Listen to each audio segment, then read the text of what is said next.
Greetings, everyone, and welcome to the Foul Play YouTube channel. Open mic number 206. Greetings to all my panel members and everyone that's joined us on the live chat. Hope you're doing very well today. And today we're going to jump back in to the CASO Dispatch.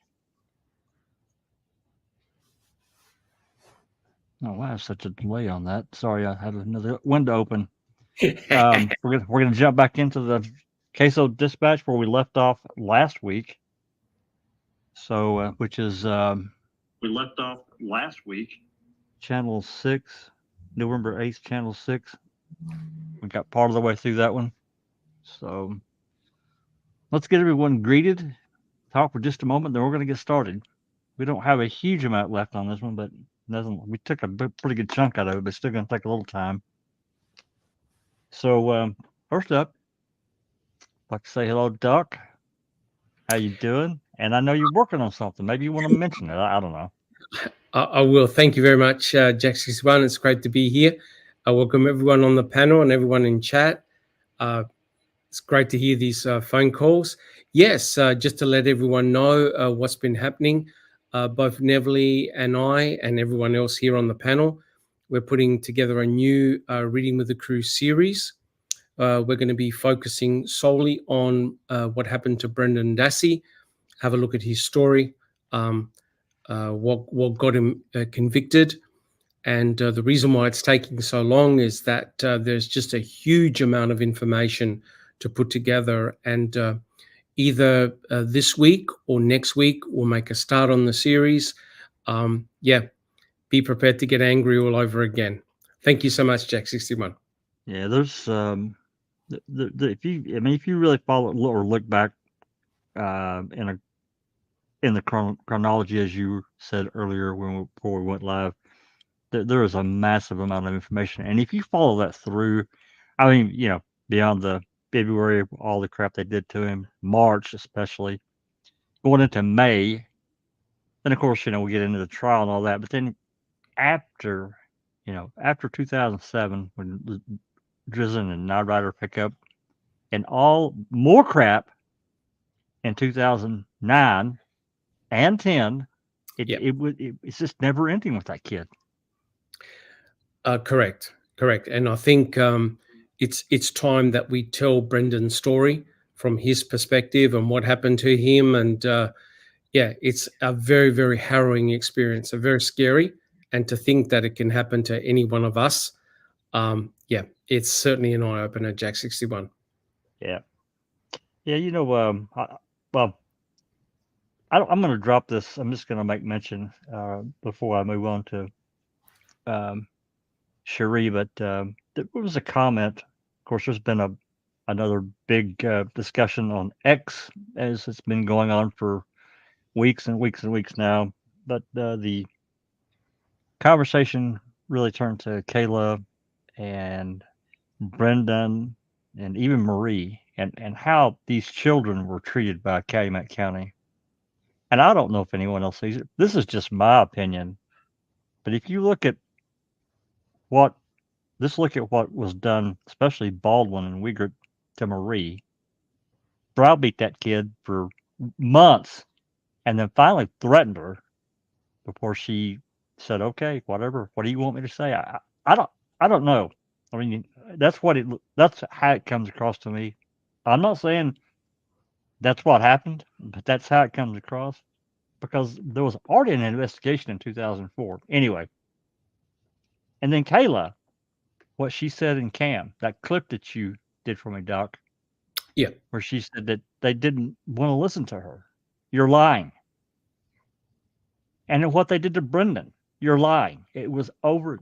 Anyway, so this person that I've been debating with to some degree, I'm trying to get my toes and fingers out of it, because it's just a never-ending argument. They said I want to blame all this stuff, this coercion, on low IQ and something else, but the truth is it's suggestibility. Suggestibility is Correct. the real culprit for Brendan, I think, personally. Would you agree?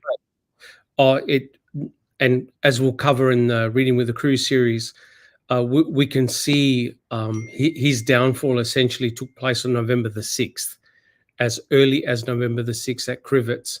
And with O'Neill. Yeah, with Detective O'Neill and also Baldwin. And we're going to document exactly how that took place and how devastating the read technique was on someone like Brendan. Right. The poor kid, the psychological manipulation of him is just off the charts. Yeah, it truly is shocking, disgusting, and my respect for Wiegert and Fassbender has hit a new rock bottom. Yeah, I'm sure. Yeah. Yep. All right, Doc. Thank you very much. Thank you. Cherie. Cherie, how are you? I'm good. Hi everybody, and welcome to Open Mic. Right, thanks for coming. And Susan. Welcome to the war, everyone. It's Sunday. Y'all are good. And welcome. Are you still dodging tornadoes and that kind of stuff? It's calmed down lately. I think we have a Thank couple God. of week window where, the weather pattern is not favorable. So that's awesome. Maybe it's done for now, and we won't have to worry about it until September. We're still getting lots of rain, just heavy rain. Rain's fine. Just leave that other stuff aside. I'm fine with that. Yeah, it's been nice. Thanks, Susan. And Jay. Hi, Jack, and hi, everybody on panel. Just want to say, looking forward to seeing what is on show for tonight.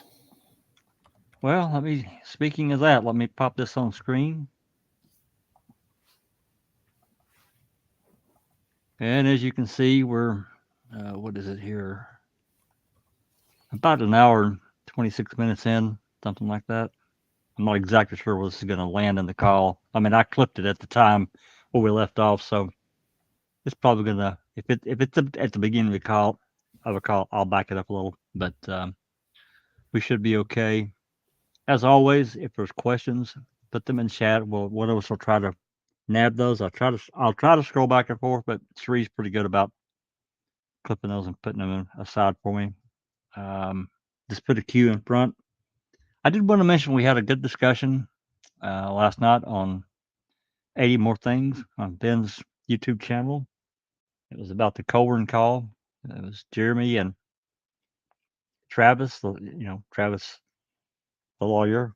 We had a good discussion, and they presented their findings. So if you're interested in that, Ben hasn't been on in quite some time on 80 More Things, but there was a lot of people that's been around for a long time in the live chat, and a lot of good questions. So if you're interested, check that out. So can I make just a quick comment? Sure. It's amazing, and I thought the podcast was really excellent, a really great podcast. It goes to show the importance of having all the information on the table at the appropriate time, in terms of like the Colburn, the calls that were made before, the calls that were made after, and none of that information was available during the trial, right? Yep. So the sort of like all the questions that Strang and the wider community asked of Colburn were definitely legitimate, because on the information available, of course, you were very, very suspicious of Colburn. But when all the calls were played in sequential order, it made a hell of a lot more sense. And it really begs the question, Jack 61, how come their own MTSO department left him out to dry?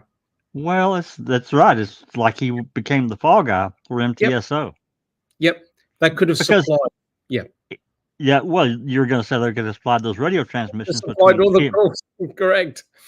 And what's worse, they didn't even put the date and timestamp on the call. Yep. They stripped it. It was stupid. But it was like exactly what you said. It's like they wanted to make him the fall guy. Whether that's true or not, I don't know. But, well, the thing is, right, we knew about the phone calls because of what Remica let slip, right? Yes. And that's why Strang and Buting looked at each other and go, what calls are you talking about?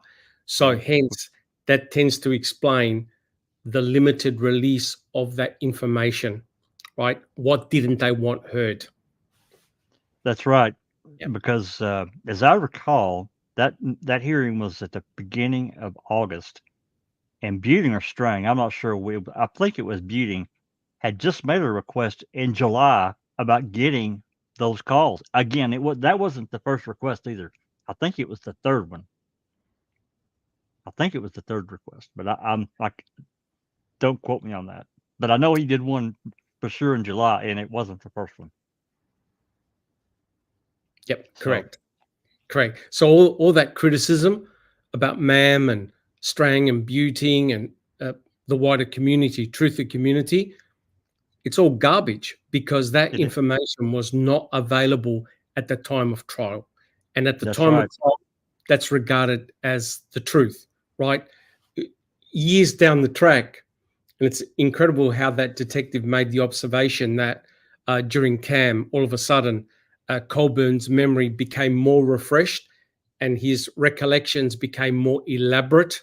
Remember writing down the phone number on the pad because he was in the car. So he was actually adding many more details many, many years down the track, right? So it's sort of like backtracking, right? Oh, it definitely is.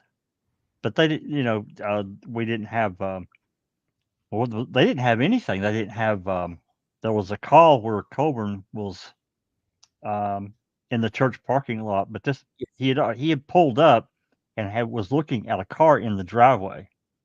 That's correct. Didn't have that call. Didn't have the radio transmissions between Remaker and Colburn, which was at 9:21 to 9:22. Well, that's how long that little segment was in that radio transmission. But we know that Colburn made his call to dispatch at 9:22, so didn't have any of that. No. Again, just like the calls that we're listening to now, you got to have a complete picture, right? You can't have missing information and then try and guess what that information is. You're open to criticism, and that's exactly what happened with Colbert. Absolutely. That's exactly right. And it was like they tried to string him up. Whether that was intentional or not, or they just didn't want to release the information because of that could lead to more questions, I don't know. Correct. Yeah. All righty. So, yeah, thanks for that comment, for bringing that up, because that's a really important point. Anyway, so let's make a start. Again, if there's any questions, put them in the live chat, put a Q in front of it, and we'll try to grab it. Otherwise, I'll do what I've been doing. I do want to address one more thing. It's been suggested to me, and I get how irritating this is. I do. I've listened to many of these calls many times. And with CASO, we got the brunt of all of their calls. It's been suggested to me that I should call those out and just play record the relevant ones. And that was a thought that Zoe and I had way back when we did these. But I'm going to tell you, that's a real project. And I do mean a real project to undertake. Personally, I just don't know if I want to do that. I'm not saying it couldn't be done, because it could, but you really would need probably 3 or 4 people to do it, because otherwise it would take, because, well, there's just a lot more involved than just saying, well, just call out all these other calls. It's more than that, because you have to know what call's coming. So you're going to have to listen to it. If it's not good, you got to go back, cut it. There's a lot involved in that. So I get it, to the people that have made those comments about these. What I'm doing is, it's not perfect, of course, but I think it's the second best option without going through and doing that culling. Again, I'm not saying it couldn't be done, but I just don't know that's a project I want to do. Just getting it out there. Anyway, let's make a start. Here we go.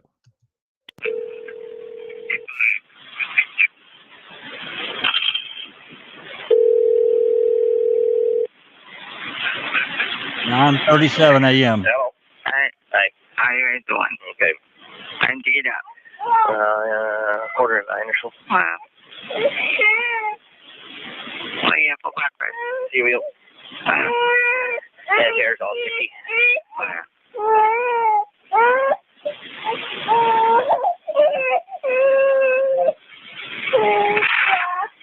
Busy this morning, and the other one here, and the phones have been nuts. And we're getting calls from Fox TV National and Fox News National and Greta Van Susteren. Yeah. So, I'm sitting still. I'm getting stiff. I don't know what this is. I'm moving on. I just want to let you know your piece now. Oh, see there. Very small. Sheriff's Department. I got his voicemail. Is Burns or Haymauer in? Burns is here. Hold on. Okay. 911. What number do I call for non-emergency deer hit? Oh, it's Or that. did you take care of me? Where did that happen at? This I'm code H8. I'm very Okay, can I? county or not? I don't think so. I think I'm. You're not in county. Wait. So am I? Which county am I in? Is it in Holstein? Out of like that, and then you're in With my car. long call. Sheriff's For Department. the final act, secure detention. Getting voicemail. Sheriff's Department. Lori, I can't get anybody. I keep getting voicemail. I've got a juvenile and it needs to be transported to final act, secure detention. Can you get a 8 north or south of H? north? The next road, Yes.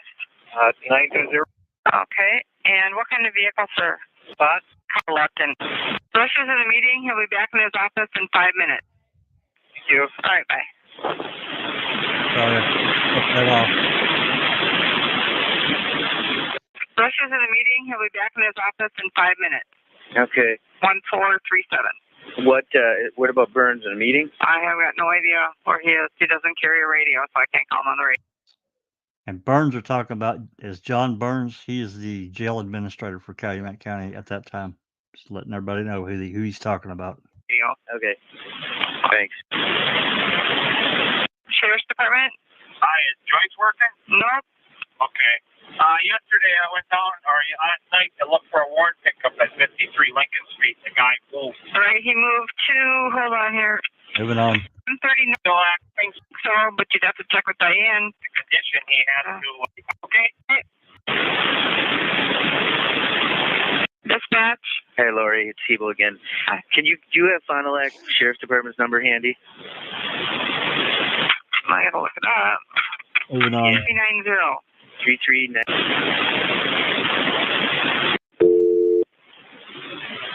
Oh, it's Kelly. I need to speak to the captain. Sure. Kelly Sipple. Okay. It's just in here. Let's see if it's on his phone. We won't get that Oh, call. hold on. Sheriff's Department? Hi, it's John Lee at the Post Crescent. Checking on Prescott for its time today. 3 p.m. Michigan Fire Department. That's what I thought. Thanks much. Okay. Goodbye. Bye. Sheriff's Department? Hi, may I speak to someone who handles your utilities or energy services for your building there? Okay, that's handled through the courthouse. 84923. Dispatch Center? Hi, this is Chris from Kitchen. Have that side open, please. Sure, Chris. Thank you. Bye. Yeah, this is Bill Brigger down in Emergency Management Office. Uh-huh. I have a question for you, and I tried to get a hold of Jerry. He's not around. He won't be around for a while either. Yeah, I figured he was busy. The village of Hilbert, they have a pump house for their well. And for Moving on. emergency for Hilbert. Better ask. Okay. On and call like. Thank you much. All right. Okay, bye. 911. Yes, this is not an emergency. I need to talk to the county sheriff's office or something. The who? The county sheriff's office? Do you have an emergency or not? No, it's not. Then call them direct. I don't know the number. I'll look it up in the phone book. I'll send it to Calumet Sheriff's Department. Rude as Sheriff's hell. Department? Hi, Deputy Operator calling from the Sheboygan County Sheriff's Department. Yes, sir. Could I speak with one of your supervisors, please? Sure, 1 second. Sheriff's Department? Hey, Lori, can you transfer me down to clerk of courts, like County Don or somebody? Sure, is this Kurt? Yeah. Okay. Didn't catch my voice? Come on. I've got so many people calling in here, Kurt. Is there? You could imagine. I ended up with a cold from yesterday now. Did you really? Yeah, my throat's killing me. I'm sore. I'm like stiff sore today. Yeah. And my feet hurt.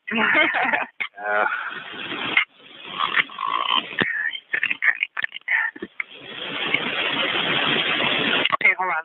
Okay. And truck 13 to Calumet County base worked on that scene, and all trucks are heading back to the firehouse. Sheriff's Department?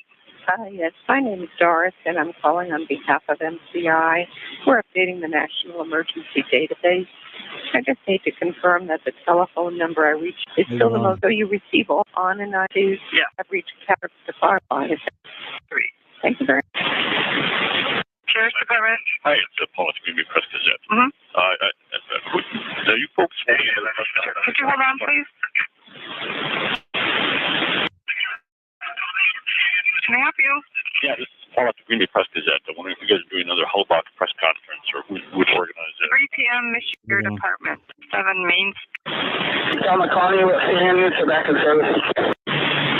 Sheriff's Department? I'm on at 130 North State. Oh, okay. What's the name of that guy?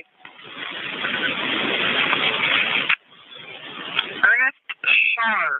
That's Hawyer. Okay, correct. All right, thanks. All right, bye. 1 second, please. Okay. Sheriff's Department? Good morning. Could I have the times and numbers? This is St. Anne. Hold on 1 second, please. Okay.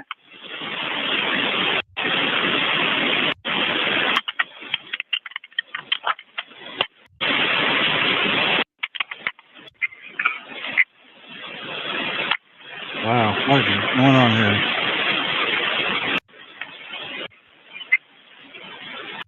Include at 10:22. Okay.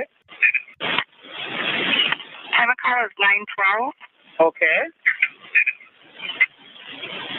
En route at 9:22. Okay. Arrive 9:26. Okay. Include at 10:24. Thank you very much, ma'am. All right, bye. At work. Or Must be about. Sheriff's Department?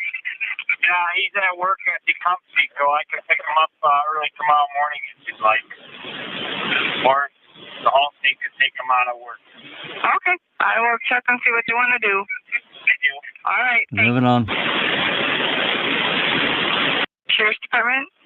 Hi, would I be able to speak with Diane, please? Sure, 1 second.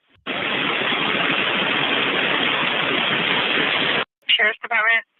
Hello, this is Ed Blake calling. I called in about a half an hour ago with the deer kit. Yeah, Moving on. Okay, so 911. I'm sorry, my daughter pushed the buttons on accident. Okay, and everything's okay then? Everything's fine.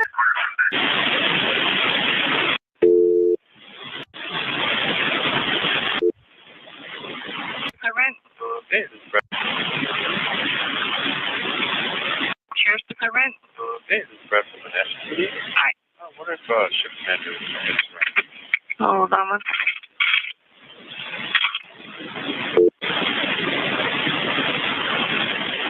Sheriff's Department? Hey, can you locate Jeremy for me? Sure.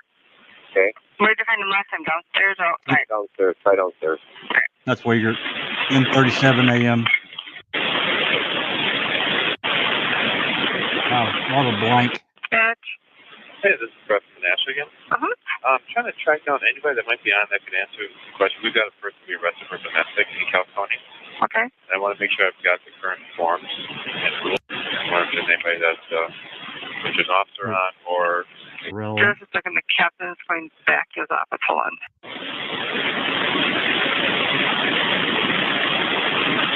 Dispatch. Me again. Still getting his voicemail. Oh.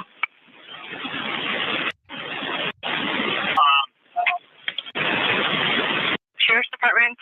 Yeah. Does someone up there have a map of how to get to this crime scene for my officers that are going tonight? Sure. I'll be up in Okay. Moving on. All right. Sheriff's Department. Choice, please. She's not working. Okay, thank you. All right. Sheriff's Department. Good morning. Do you know if Mark Weiger is around? He's on duty, but he's not in the office right now. Do you have a way to reach him? Is it an emergency? No. No, I can. Get a subpoena from him in the case he's working on, and I have some information, need some help. I can put you through to his voicemail. Okay. All right. 1 second. Sheriff's Department. Hello. Hi. I need the patrol schedule. Okay. Tuesday I've got. Then I have. Oh no, 39. Is there any? Okay. And Mary. 40. Give me the next day. Station. All right. Okay. Wednesday day shift. Bristow and Reamer. Moving Okay. on. North. It's 40 and 36 nights. 34. No power. Okay. I think it is. Next 4 days. 30. Yeah. Reamer. Sheriff's Department. Hi, Laurie. It's Jerry. Hi. Could you contact Brown County Mm-hmm. and tell them that I need the direct line to their sheriff? I don't have my book with me. You want the direct line to the sheriff himself? Yep, Dennis. I need to talk to him. All right. Okay, thank you. No problem. Call me back on myself. Sure. Okay. Bye. Sheriff's Department. Hi, could I have accident reports, please? Sure, 1 second. Thank you.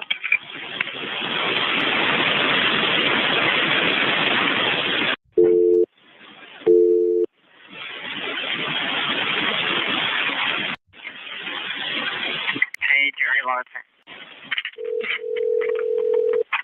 Hi, Sherry. Hey, Jerry Lawson. Laura here? Oh, hi, Laura. Sorry. My tongue's sore, too, from yesterday. Okay, hang on a minute here. Okay. Page. Okay, go ahead. It's Sheriff Coppins. Yeah, Dennis Colkin, okay. Coppins, that was it. His office number is 448. 948. No, 448. Oh, 448. 4222. Okay, real good. And I got a pager number, too. Oh, okay, go ahead. 556. Okay. 2088. Okay, real good. Okay. Thank you very much. Any new developments up there? Yeah, I would say we are. It's looking better. Oh, yeah? Anything you can tell me about that I won't tell people? We found some very incriminating evidence. Really? Yeah, we haven't found her, but 11:05 a.m. some other stuff is good. Oh, that's good. Yep. Okay. All righty. All right, thank you. Thank you. Bye-bye. So what did they find at 11 a.m. on the morning of the 8th? Yeah, what would that be? Great. I can't remember what time Colburn and Lincoln Kaharski went in, but I thought it was later in the day, but I don't remember the time. I don't need it, Jack. For the key, you mean? Yeah, the key. Yeah, it seemed like I was a little bit later in the day. I'm trying to think what else they found on the 8th. Anyone? The electronics were the 7th, That's right? 7th. Yep. Seventh, So yeah. it's the key and the key and the plates. It's got to either be Bones were later. Could have been the plates. Yep, the key or the plates. Yeah. Okay. Well, that's typically when Pago calls and it seems to be irrelevant. I typically let him and Wiegert and some of the others let them play. So anyway, let's move on. Sheriff's Department? Hi, can you send me down there? Sure.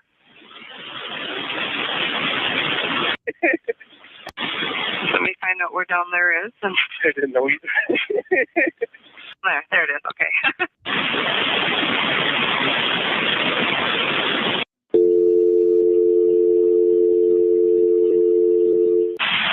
Dial tone. Thank you. Sheriff's Department. Oh, hi. I'm calling because I got a burning permit and I'm going to be burning some leaves today. Sure, what's your Good name? on. BL. His name is Tittle. Go. I got it here. Okie dokie. All right, thank you. Bye.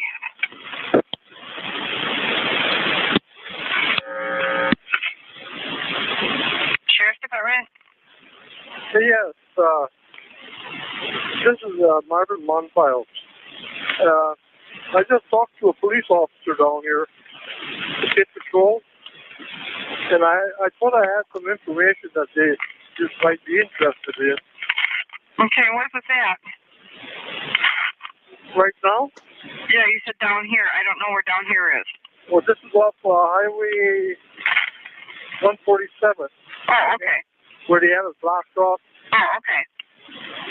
And he said there wouldn't be no detective available to hear me right now. Okay, yeah, I can take some information now. Well, I'd like to talk to the detective. Mm-hmm. First of all. Okay. Yeah, what I do is I take your name and phone number and what type of information you have, and I turn it over to the detective. Okay. See, I'm from Green Bay, but I'm out here now. So I didn't want to leave here, go home, and call. Okay, hold on 1 second, sir, okay? The bags you were talking paper bags, correct?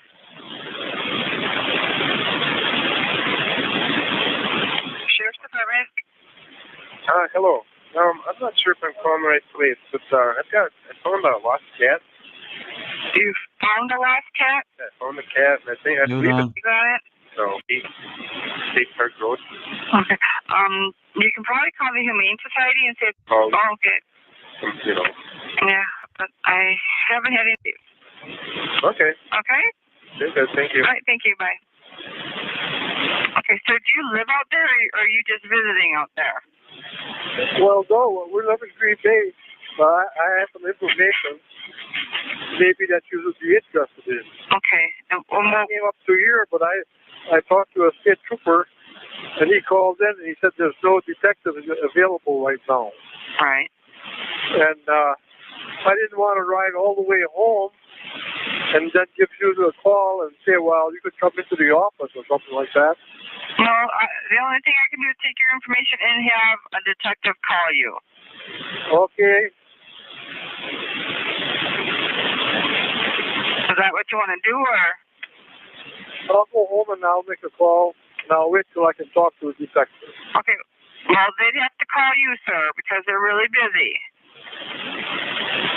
Well, I can give them my phone number, and if I'm home, you can get in touch with me that way. Sure. What's your name? Marvin Monto. I just talked to an officer out there. Maybe you have my name down there already. I don't know. And could you spell your last name for me, please? MONFILS. Okay. And what's your phone number, sir? My phone number?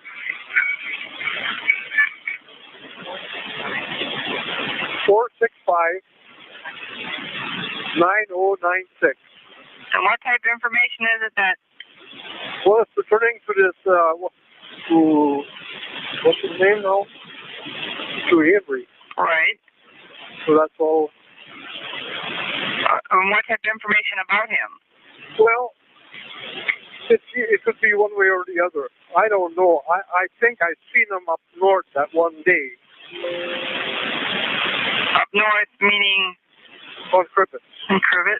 At a restaurant there. Right, yeah, he's been up there for 3 days already, or 4 days already. This was last Thursday.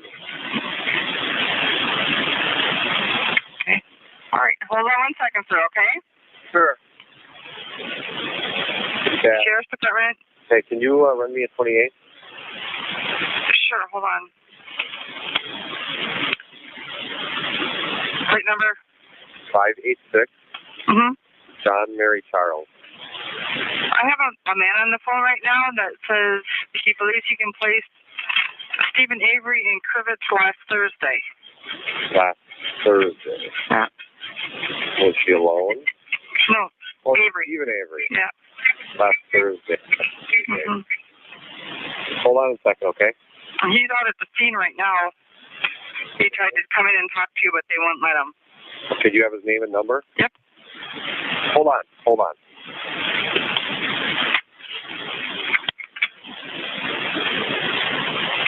Sir, hold on. I have a detective on the other line I'm talking to, okay? Sure. What?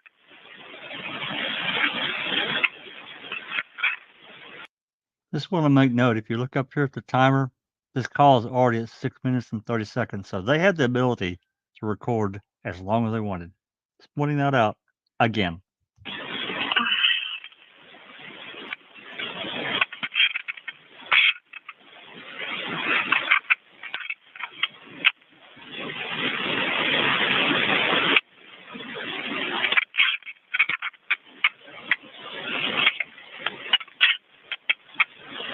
Making a lot of damn racket. 11:30 a.m. by the way. Huh?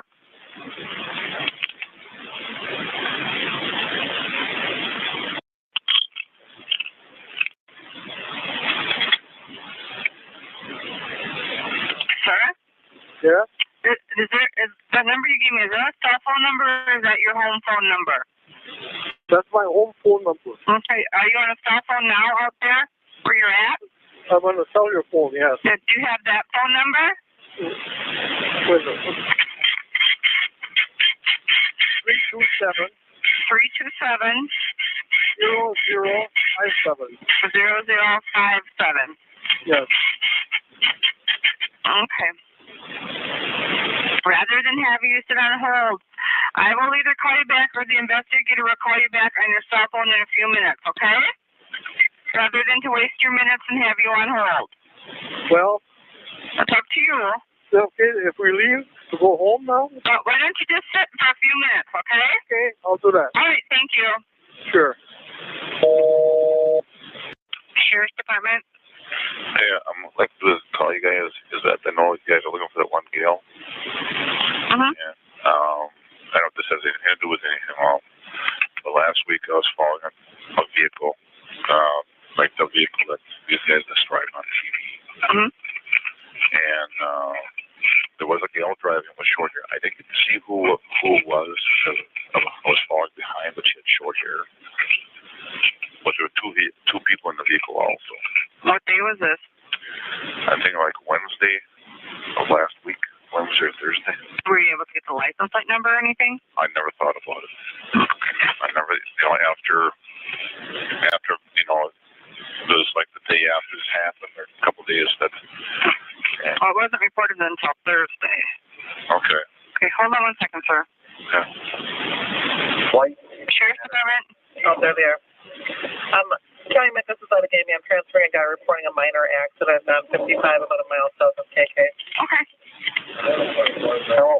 Hi, County Met 911. Yeah, I'm just, like she said, I'm just reporting a small accident here on Highway K, or on Moving on. The crossroad there that goes off towards Haynes. Okay. Just south of that. Okay. Just after the curve, that curve. Okay, are you by Highline Road anyway? The Saturn. My name is Brian Clapp. ERI is 926. 9646. Okay, sir. Yeah. Okay, sorry, I'm the only one here answering all the phones. No problem. Okay, and you said you thought it was a Wednesday?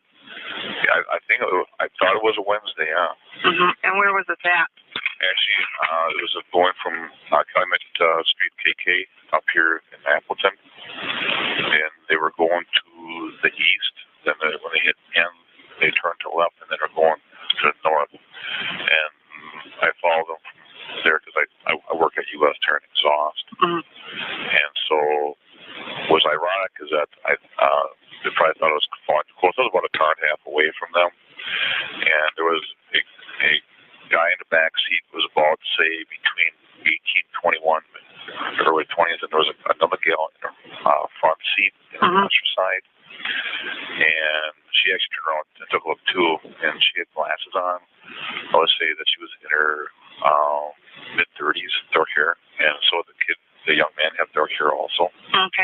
What is your name, sir?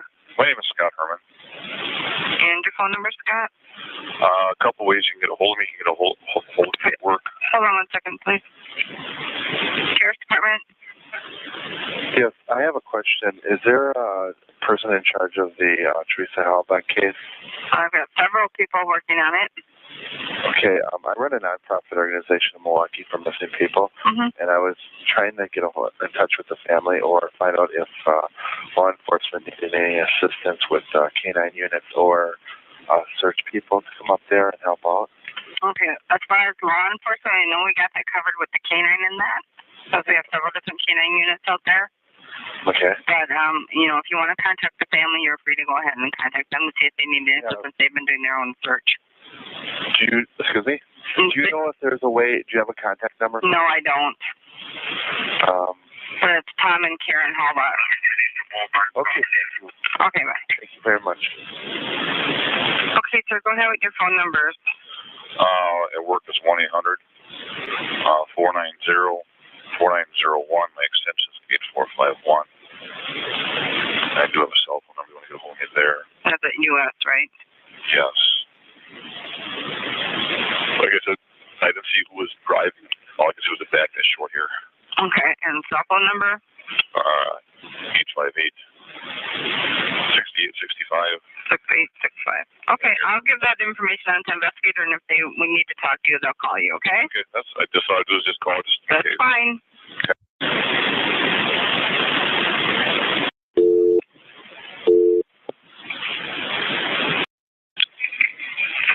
You have reached mailbox number 9. Dispatch, Avery, is Jamie. Dispatch, Avery, is Jamie. I have a gentleman at the window from DCI to see Jeremy Hawkins. Can you tell me where he is? And out back? He's out in back? Oh, okay. Thank you very much. Okay.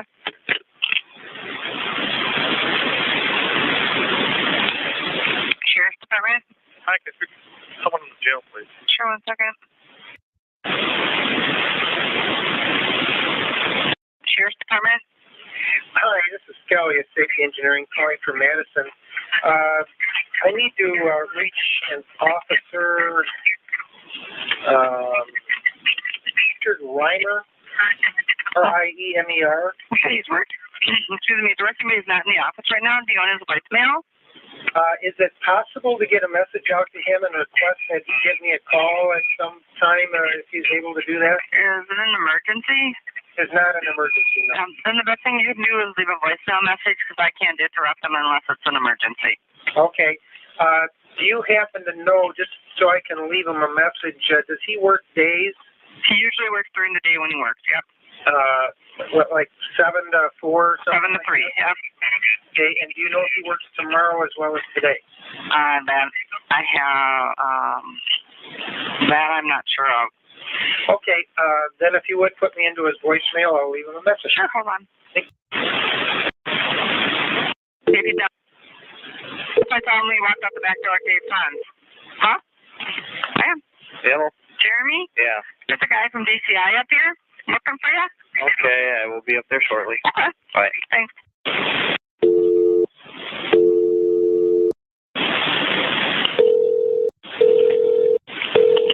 Hi, it's Mark. Hey, Hi, it's Mark. Hey, Mark, it's Lori. Yeah. I don't need that plate anymore. You got something else? Yeah, I told you about there's a man that's sitting up the road. I got to call you back on alert. It's something really important, okay? Okay. Okay, bye. Sheriff's Department? 11:41 a.m. Something really important. Must be the plates.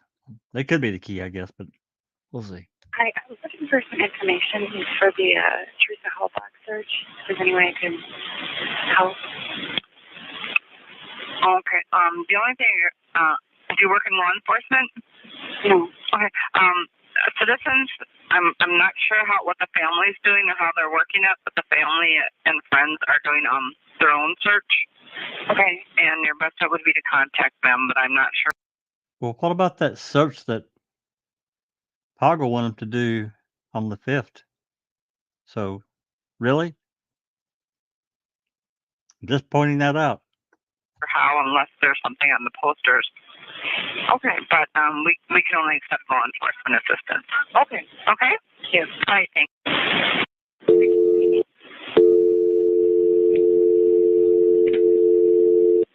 That's the dial tone. 11:43 a.m.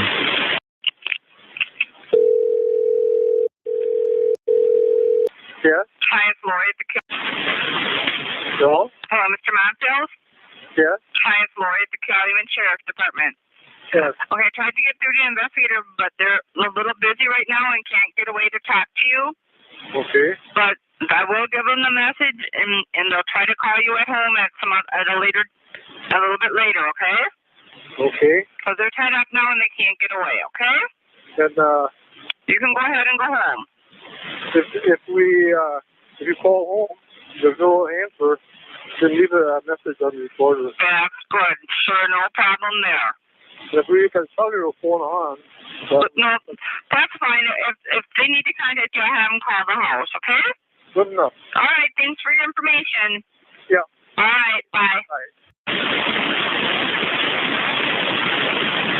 Sheriff's Department. Hi. I talked to somebody last night about seeing if they need any help searching for that girl, like if they're doing like volunteers or anybody to help out. That's through the family, unless you work in law enforcement. Okay. The family themselves are doing searches. Okay, they're not looking for any volunteers. I have got no idea. They're not organized through us. They're organizing it all themselves. Okay. And then if they find something, then they call us. Okay. So your best bet would be to probably try to contact the family. Ooh, and I guess there's no way of knowing how to do that, huh? I can just give you their name and where they live. You can probably look it up in the phone book maybe or something. Okay. It's Tom and Karen Halbach. Tom and Karen? Karen. And they'd probably be with a Sherwood phone number, I think, where they live. Okay? All right, thanks. All right, thanks. Bye.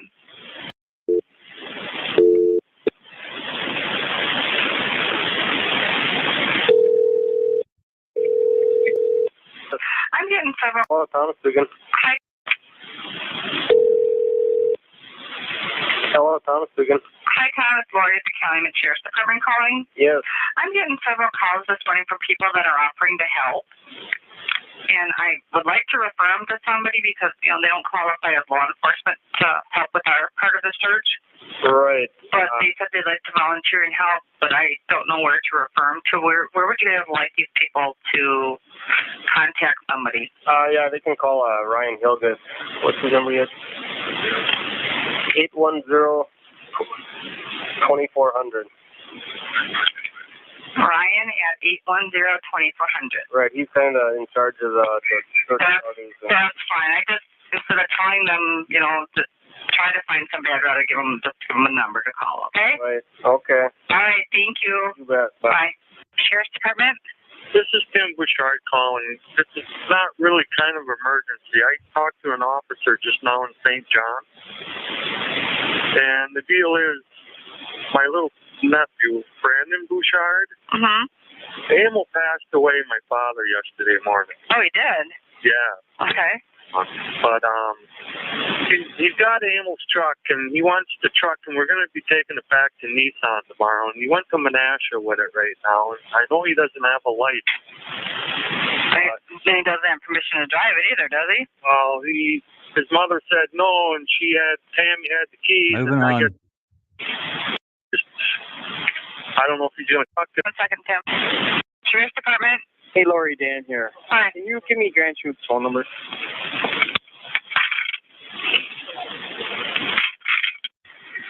They find anything out there yet? Okay. They find anything out there yet? A few things, yeah. Hey. Anything you can tell me about? Nah, not over the phone at all. 832. Not on the recorded line. 9575. 1575. Oh, 1575. Yeah. Got it. Okay. Right. Okay. But Tim, what do you want to do now, though? Or do you just want to wait for the officer? Well, I'll wait for the officer. I don't know. Moving on. Okay. I got so much tea. Okay. A brownish Frontier Nissan, brand new. Yeah. I know. I don't know. Be going on. Okay. Sheriff's Department? Sorry. Hi. Van here. Yeah, Mike Ely here from Grand Troop. Mike calling your office. He's gonna. I got the yellow sheet, evidence sheet up there. I thought maybe I was supposed to stay with the evidence, but it's not. So in case he has any questions, just have him get a hold of Brett out here. I'm just going to be going there after I get done work and picking it up and then bringing it in tomorrow. Okay. So you kind of know. So you kind of know what's going on. So just have him set it aside. Yeah, just have it pick it up. Front office, and I'll pick it up. Okay. When I go off duty. Okay. Okay. Alrighty. Thank you. He's talking specifically about, I'd never caught this before, an evidence sheet, which that's where they put the property tag numbers and then the description, date, where, a little description. Then on the back, it's got the chain of custody and the ledger number at the bottom. That's interesting why it would be separated from the ledger book, but I don't know exactly how that all works. Never caught that before. Bye. Sheriff's Department? Hi, I'm calling about Teresa Hallenbach. Right. I work at I'm from Green Bay. I work at a local salvage company. And I don't know if this is any interest to you guys, but I was talking to the lady that works at the scale. At the what?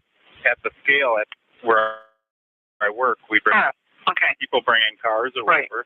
And she told me that last week some guy came in there with a bunch of cars that hauls for North Salvage. And supposedly the guy didn't want to leave any information about his name or anything, and didn't have any titles or anything for the vehicles. Okay. So they had to turn him away. But, I don't know if that's anything, but, you never know. Okay. Well, they did find the vehicle, though. What I'm saying, though, is the guy has a salvage yard. He could theoretically put her in a vehicle, and we haven't. Okay. You're thinking that some guy came there and tried to get rid of a whole group of cars. Yeah. And that's the suspicious part as to why he didn't. And he came from a salvage yard? Is that what you're saying? That's her story was? Yeah, she said that the guy hauls for Norbs. And she said she thought she knew the guy, but he wouldn't leave any information or anything, and she thought it was kind of weird. That's Samuel's Recycling. I'd like to remain anonymous, but... What about the lady that works at the scale, though? Did she talk to somebody about it? If you all remember, they've already got a call about this. Didn't say it was from Norbs, but this guy, there was a report. This has already been talked about, I think it was the 6th, but I'm not sure. See, when we started, we were kind of just joking around about it, but, and then she brought that up, and I just thought that was kind of weird, and I said, you should tell somebody that. I don't know. I mean, see, where I work, we run a shredder, and there'd be nothing left, I don't know if there's any more of them in North. Did you know what day it was that this happened? I said it was like mid last week sometime. Okay. Well, what is the name of the business where you're at? I work for Samuel's Recycling, and I wouldn't. She turned them away, so. But I don't know if there's any other salvage yards that have shredders. We have a shredder that would turn a car body into smaller than a soda can. So. Right. And where's this business located? Samuel's Recycling in Green Bay. Yeah, I mean, on what street or whatever? It's Shawano Avenue. I don't know the address exactly, but it's. Oh, is that that big salvage yard there? Yeah, it used to be Benton's. It was called at one time. Now it's Samuel's. Okay. All right. That's just an angle for you guys. I don't know. Yeah, like it's an angle. Yeah. I'll just leave the information here that, someone showed up sometime last week and tried to get rid of some junk car. This is third-hand information, right. But I know the lady, her name is Helga, and, I don't think she'd lie about something like that. Right. No, I'll just, like you said, it's the one angle to look at, so. Right. I will just write down some notes for the investigator, okay? Okay. All right, thanks for your help. You're welcome. All right, bye. Sheriff's Department. Hey, Lori, is Craig there? Yep. Can you have him call me on my cell phone from his cell phone? Okay. Thanks. Sure.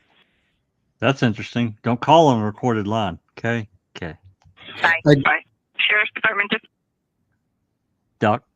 Yeah, I was going to say that call that you just played about the guy ringing in about the car bodies. Yeah. That goes to show what a mockery it was with the state trying to propose that Stephen Avery was going to crush Teresa Halbach's RAV4 in order to get rid of it. That would have been only the start of Stephen Avery's problems if he crushed the vehicle. That call just goes to show how vigilant people were. Their antennas were up. They were looking for anything suspicious. And even law enforcement had phoned several salvage yard companies to say, have you received any vehicles, crushed vehicles from the Avery salvage yard, et cetera, et cetera. So it goes to show that if Stephen had crushed the vehicle, the only way he would have potentially got rid of it was to have buried it. Now, how was he going to do that in the presence of his brothers? No way. Because you need an end loader, right? And that's a heavy piece of equipment that the brothers use all the time. So it shows that, in theory, it sounds really easy. I will just crush the vehicle.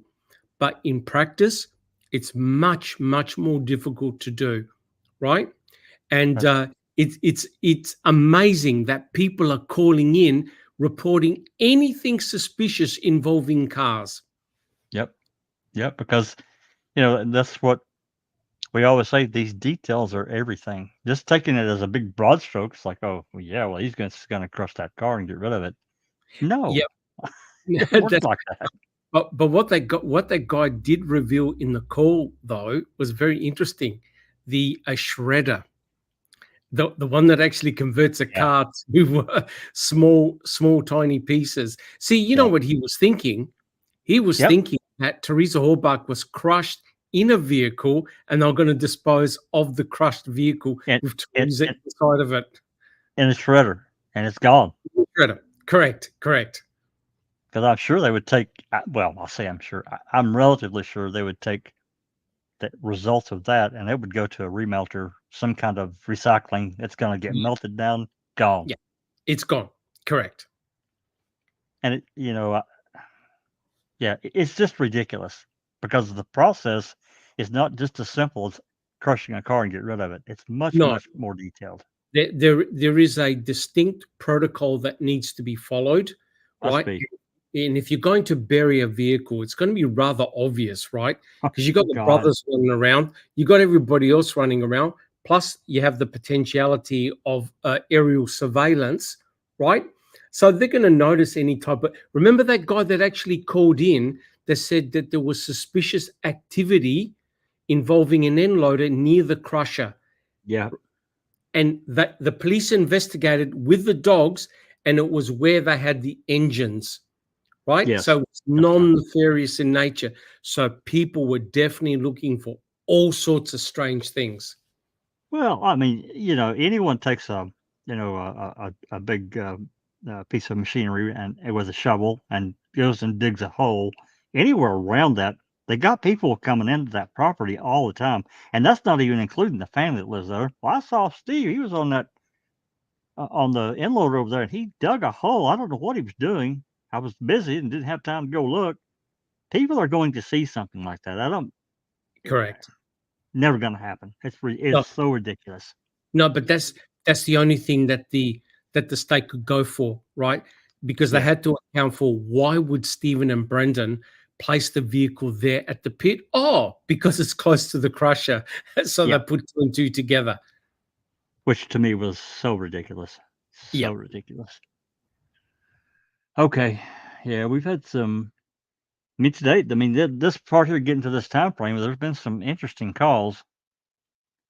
I also, she's done it a couple of times now, where people have called in, want to help, and so forth. Oh, we're not doing that. That's not associated with the sheriff's department. But it was damn sure associated on November 5th, that morning, the change of plans call. Boss has got some. He wanted those searchers involved. Now, come on, Yes. man. And the evidence, Jack 61, would have been the key, and also the plates that would have been already found by now, and also the grand chute that would have been Stephen Avery's computer. Yeah, they did do a handoff. They took it and did a handoff, I think, his computer. I think that's right. Yeah. Yeah. And then I know that they showed up on the 10th. That's when they took all the photos over in the quarry. But I don't remember how many of them were around. Yeah, that's right. They took the computer at 8:55 in the morning. There you go. I just I checked. think I'm almost betting this 10, 11 a.m. time frame was the license plate, but we'd have to look that up to be sure. And then, of course, the key. But again, I was thinking that was later, a little bit later in the afternoon when that all fell into place for them. Well, they don't actually give a time in the CASO report on exactly when that key was found. The plates were found at 9 o'clock. The plates were found at 9 by a trooper. It probably was the plates. Yes, it was found early. Yeah. Okay. Looks like we've had a fairly lively. I haven't been able to keep up with much of it. A fairly lively discussion in the live chat, so that's good. I don't know if anybody else has been able to kind of keep up, and is there anything we need to talk about going on in the live chat, Susan or Cherie or Jay, anyone?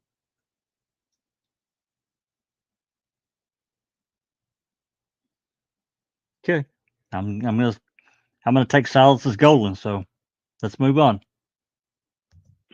Hey, just let you know, Menasha should be here shortly with one new guy. So if somebody's ringing the garage door, yeah.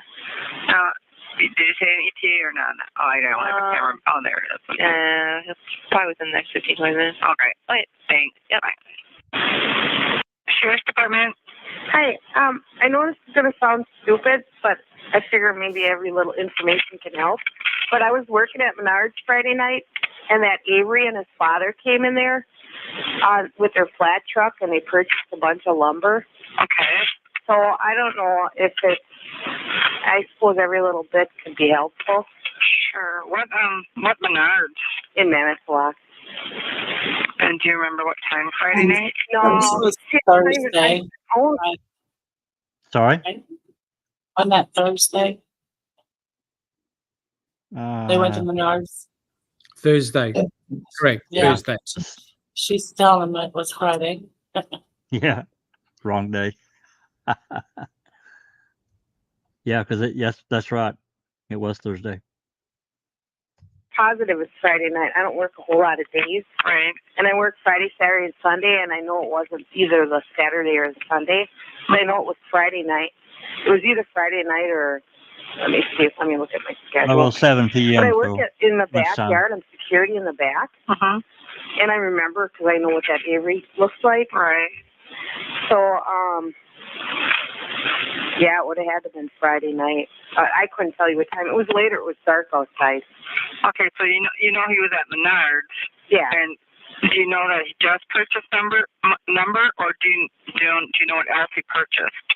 Or did he purchase other things and then came out to the yard to pick up what he purchased? I'm not sure because I'm, like I said, on security in the back there, and I couldn't even tell you positive. I know they picked up some treated lumber, but I get so many customers in and out of there. Right, but obviously they had to be in the store though too before that, right? Exactly. Okay.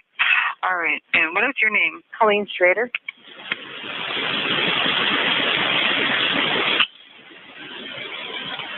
And is there only one Menards in Manitowoc? Yes, there is. Okay. And they probably can pull up if they purchased anything, because it would have, they keep track of that. Right. That's how I was just wondering, if you knew that they had made other purchases inside the store, or just lumber. They got a picking slip, which they have to get in the inside. Right.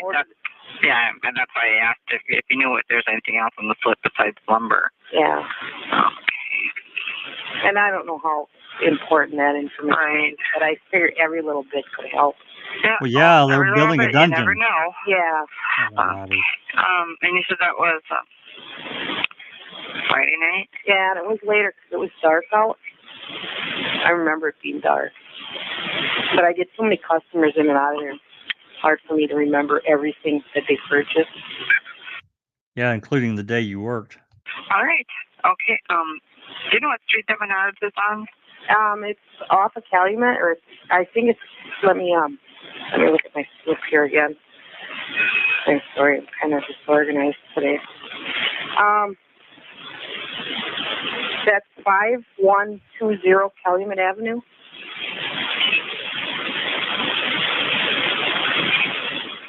Okay. Right, and are you at work or are you at home or? Oh no, I'm at home right now. Okay. All right. And I'll be home for the rest of the day.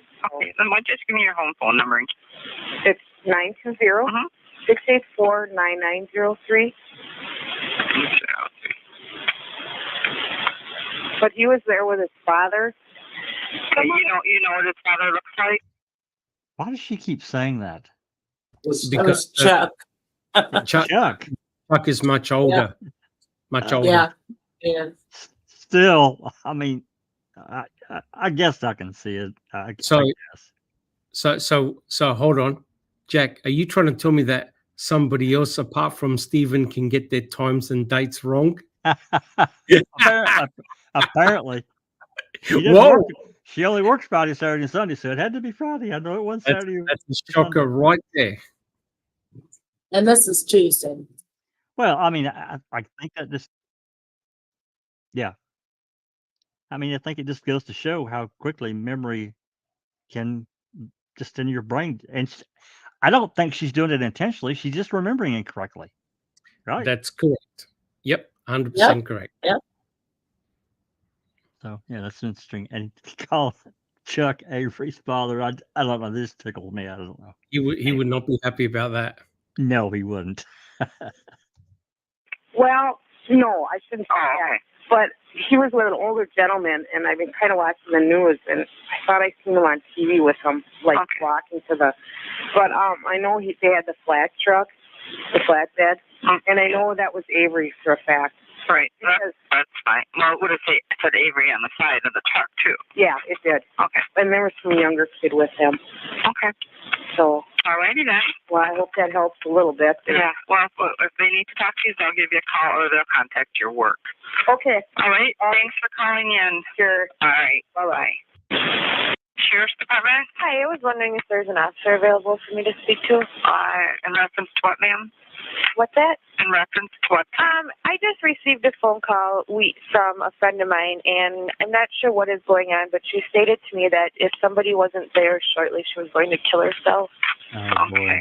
She needs some help. Yeah. She's on 51 different apartment. You want Van Ham? So sad. To hear that you should be able to talk to. Hold on. Thank you. Yeah, it's Craig. Hey, Craig, there's a lady up here that wants to report a suicidal subject. Okay, thank you. All right.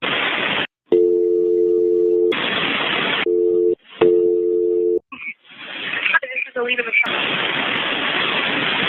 Sheriff's Department? This is Alita Machado with CBS 58 in Milwaukee. Hi. I have just to confirm that there is going to be a news conference at 3 o'clock. Okay, you're breaking up, but if you're asking about the press conference, it's 3 o'clock at the Michigan Fire Department. Okay, and nothing else is going on before then? Nothing before then. That's the first media contact for anybody. Moving on. Okay. Hey, it's Lori. It's Jerry Poggle. Hey, Jerry? Yes, hey, Lori. Hey, it's Lori. There's a couple of good leads that people called in today. Did you want to know about them or want me to hold on to them? There's a couple of good leads? Yeah. Okay. Go ahead. I'll tell you about them, then tell me what you want to. First of all, a man called in that he said he saw Avery in a Crivets restaurant on Thursday. Thursday? Yeah. Okay. But then I have a lady that called in. She works at Menards in Manitowoc. Okay. She said that Avery and an older gentleman, hold on a second.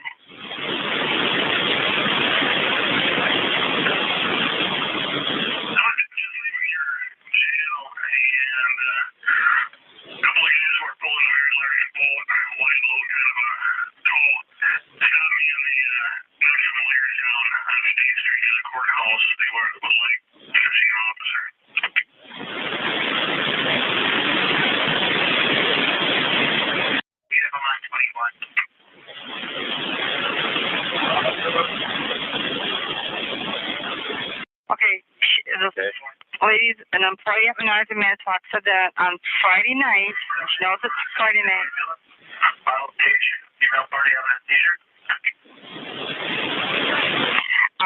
And a younger man came in and made purchases. What? Made purchases at Menards. Purchase? Do it. And some of it, that I'm not sure if she knows, they at least picked up, it included lumber that they picked up with the flatbed. She's not sure what they purchased inside this store because she worked outside in the lumberyard at security. Okay, so lumber that they picked up.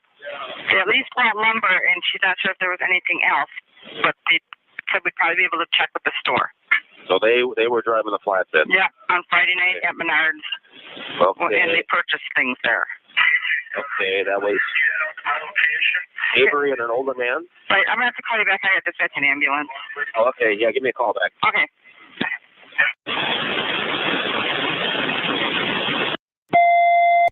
One here.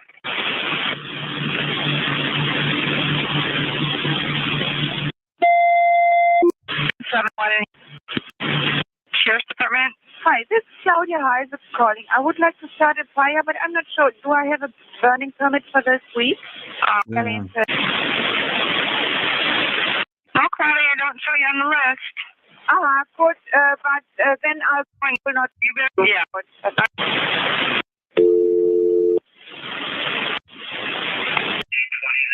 12:39 p.m.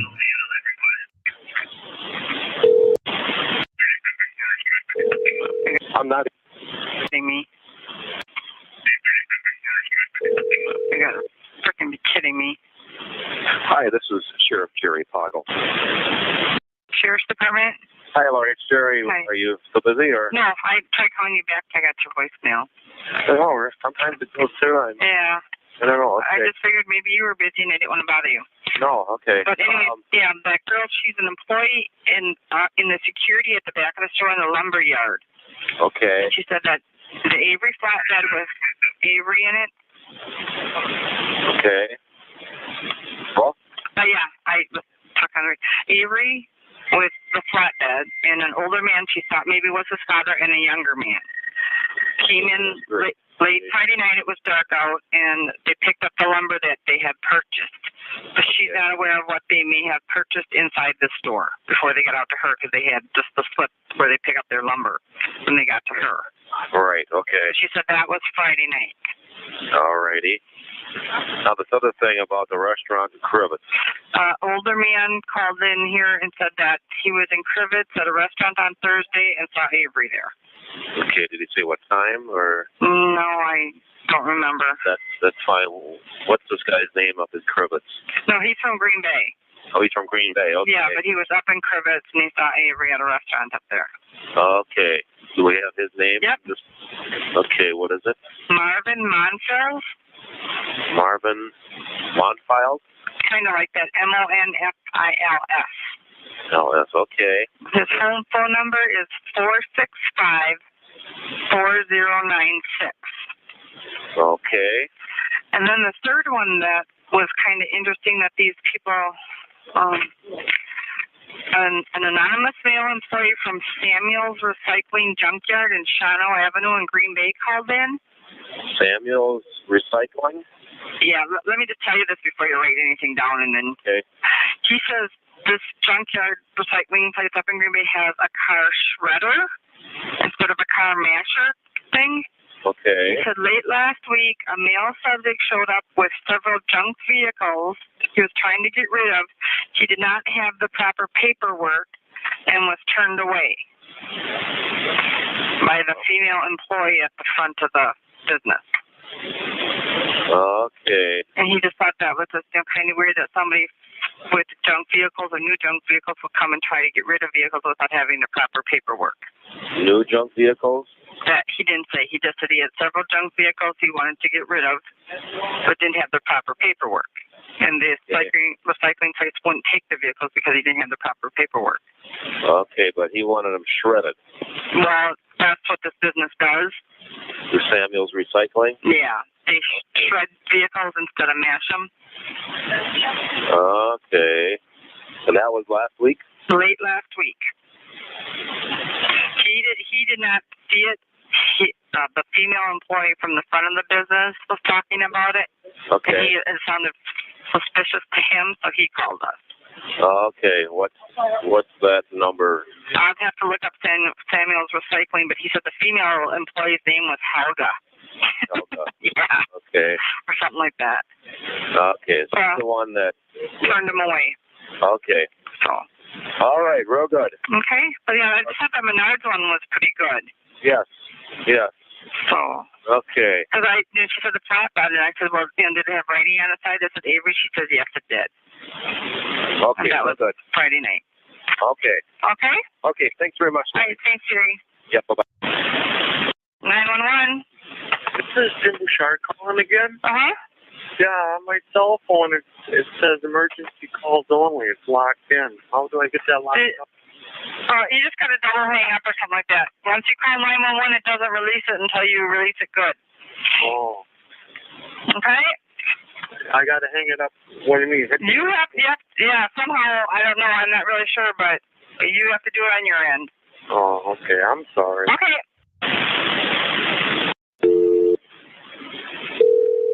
12:50 p.m. 10 minutes to 1.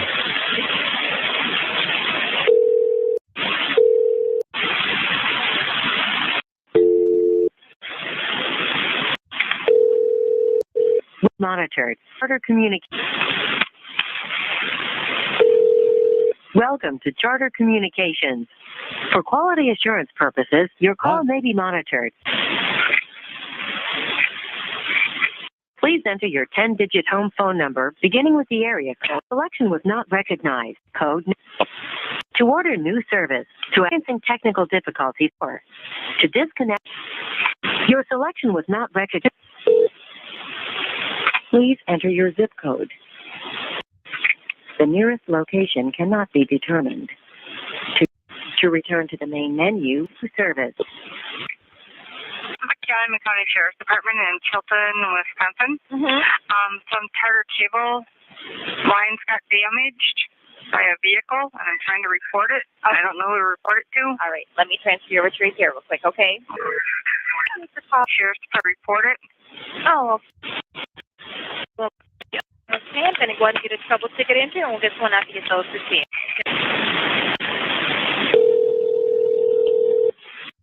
So, therefore, by extension, we know they had Charter cable, at least in that region. Just saying. Not like they didn't have internet. Hello. Silkman County Human Services. Hi, it's the Sheriff's Department downstairs. Hello. Hi, we need a crisis person to call one of the deputies over at the ER at CMC. Moving on. 6, I think, is the Sheriff's Department. Hi, Sergeant Smith, Township County Sheriff. How the heck are you? Oh, busy. Yeah. Do you have a court officer or somebody I could talk to? I've got a question about a citation that you suspended somebody's registration for. Hold on 1 second. Hey. Moving on. All the court stuff. Mm-hmm. And okay. 4, 3, 6. Dispatch. Lori, I got some TV station on. What have you been doing with those calls? Put them through to the captain or? Nope. No. Just run through to me. I'll talk to him. Okay. Oh, wow. Go ahead. Can I help you? Yes, hi. My name is Charity Ells. I'm with CBS News, the early show. How are you? Busy. I can understand that. I'm calling in regards to the missing Chicago for the missing woman. Sure, hold on 1 second, please. Sheriff's Department. Hi. Hi. Just wanted to let you know we got a burning permit this morning. We're going to be burning 50. Yes, sir. Okie doke. All right, bye. Bye. Dispatch. Yes, this is Nicole Tingburn from Calumet Crisis, or Calumet DHS, and answer Deputy Who. Thank you. Bye. I guess the press conference at 3 p.m. I Right. just wondered if there's going to be press release Moving or on. and then conferences. Everybody's going to address the significant. I don't even know if the sheriff is going to have a press conference or the district attorney. It's at 3 p.m. today. Do you know where it is? The Michigan Sheriff's Department. Hi, this is Claudia Heise. I would like to start a fire, and now I have a burning permit. Oh,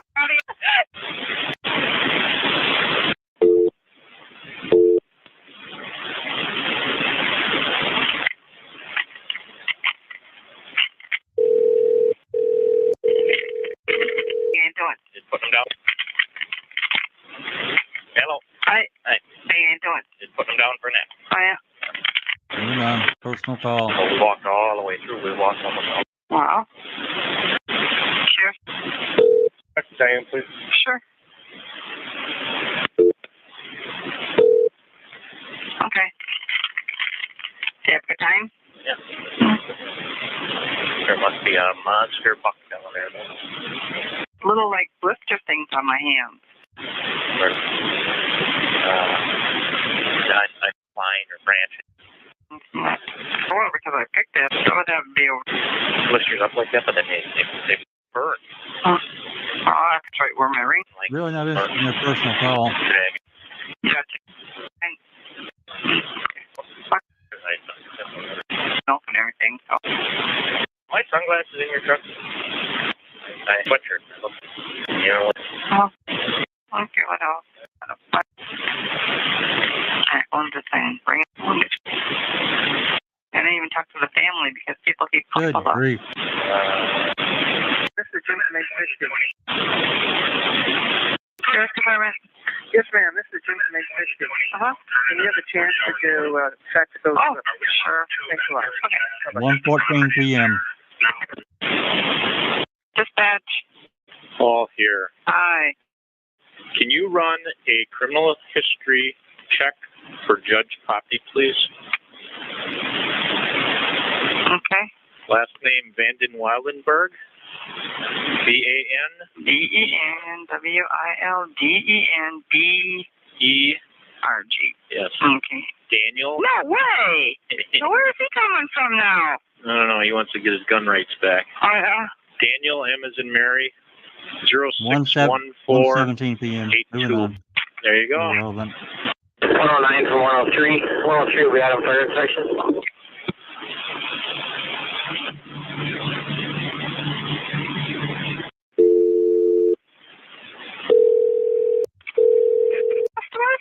That's Captain Rush. Hey, it's Lori. Did you know that old man Bouchard passed away? That's what Dave Reckles is just calling. Oh, okay. At Emil, huh? The old man, yeah. They called him Emil. I don't know what his given name. Wayne. Wayne Sr., yeah. Oh, he had a lot of miles on him. Yeah. Well, what it is Tim called in here. And what it is, Brandon. Yeah, Dave told me about that. Oh, did he? Okay, yeah. Yeah, with the truck, yeah. I told him to help him out, otherwise we can't do a whole lot. Yeah. Hey, can you run a 28 for me, too? Okay, hold on. I'm still working on your criminal history here. Okay. Go ahead. 950 Edward Mary Boy. And just put that in my slot. Have you heard anything from out of the crime scene? Not since about 10:30 or so. Anything? No. Something else? No, nothing. Jeez. Yeah. Another long day out there, huh? Yep. I got a couple good leads that came in today. Oh, yeah? I called Jerry with them earlier. Good. Okay, it's Lester or Rianne Dalster from Appleton. How do you spell that? DALSTENRA. Sheriff's Department. Yeah, I was wondering if you could help me out today. I'm looking for a vandalism report from September 12th. Moving on. The records, hold on. Sheriff's Department. Are you busy? No. Can you do me a couple reverse directories? Sure. Give it a try. Go ahead. 920-755-2879. Okay. And 755-8715. Okay. I'll hold if you can do it. Oh, sure.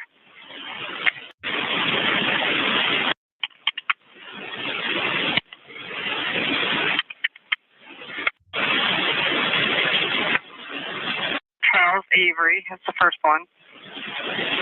Hold on. 2879 number. Hold. Hold on a second, Mark. Sheriff's Department. Hi, do you know the number for the probation office here at the courthouse? It's no longer at the courthouse. Oh, it's not. I think it's 9581. 9581. What's the first digit? 849. 849. Where are they located then? Main and Madison Street. Oh, actually in Chiltonville? Yeah. Oh, okay, thank you. All right. Okay, Mark. Yep.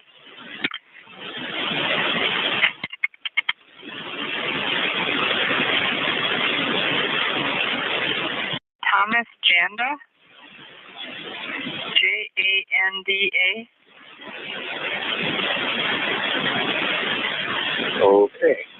That should be it for now. Do you know who he is then? I believe so. He lives right there too. He's got an address here? Yeah. Okay, yeah, I think I know you know. Okay, thank you. All right. Okay, bye.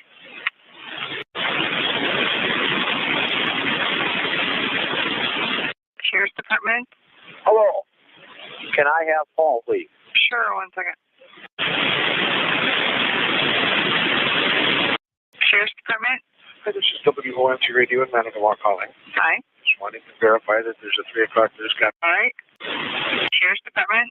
Yeah, Captain Resch, please. Or... 1 second. C276 calling. Sheriff's Department. Hi there, C276 calling. Mike. How are you today? Not too bad. That's good. When you get a moment, could you run a Wisconsin criminal history check for me, please? 1 second here. 1:52 p.m.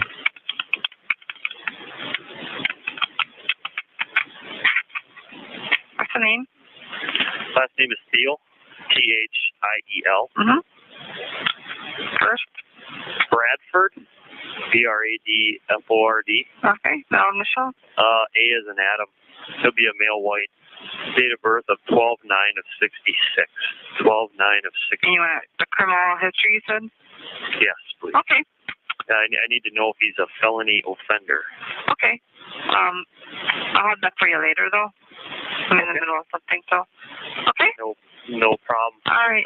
Just call me on my cell phone, or else just throw it in my mailbox. Oh, okay. All right, Mike.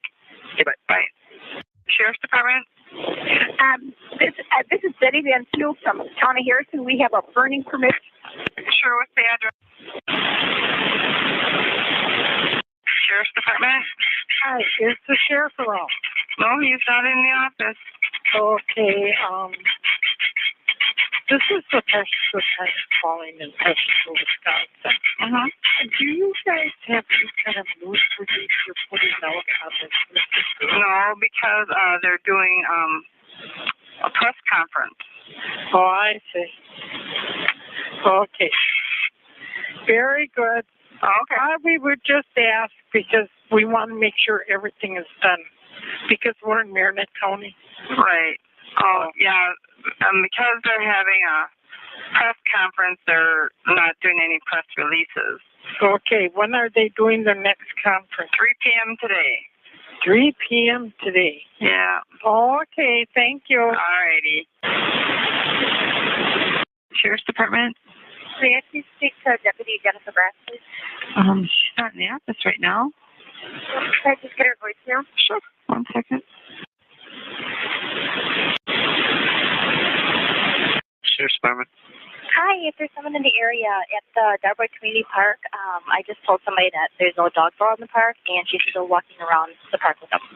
Okay, Darboy Community Yeah. To this. Also, Okay. you. Sure. Bye-bye. Sheriff's Department. Yes, can I speak to John Burns, please? I'll put the Sheriff's office 1 second. 109 from 103. 103 will be out of service until further notice.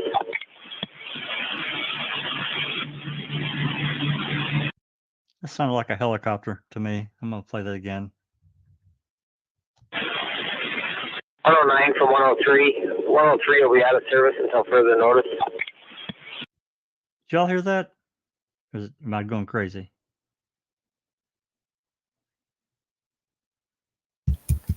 Definitely were, Len. Sounded like a hell. I think I did. Yeah, 109 to 103. I'll have to look that up. Sounded like a chopper in the background.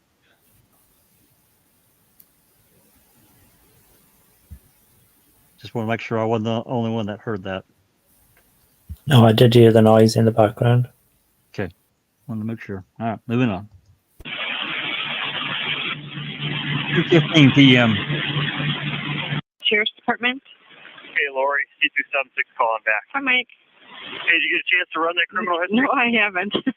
Okay, that's fine. I wasn't sure if you were leaving at 3, and I wanted to catch you before 3. I'm leaving at 3, but I will have it done before I leave. So if you want to call me back in about 10 minutes.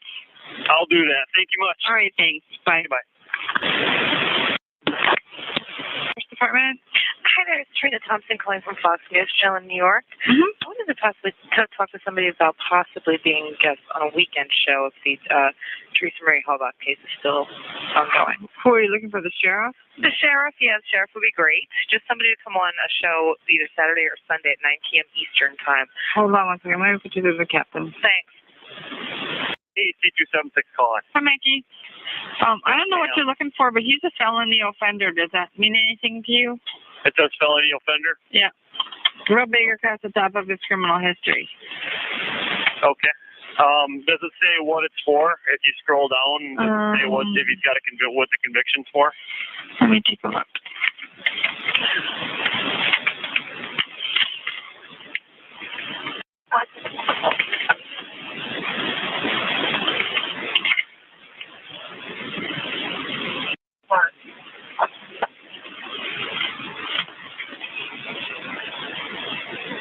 Fail to support child, felony offense.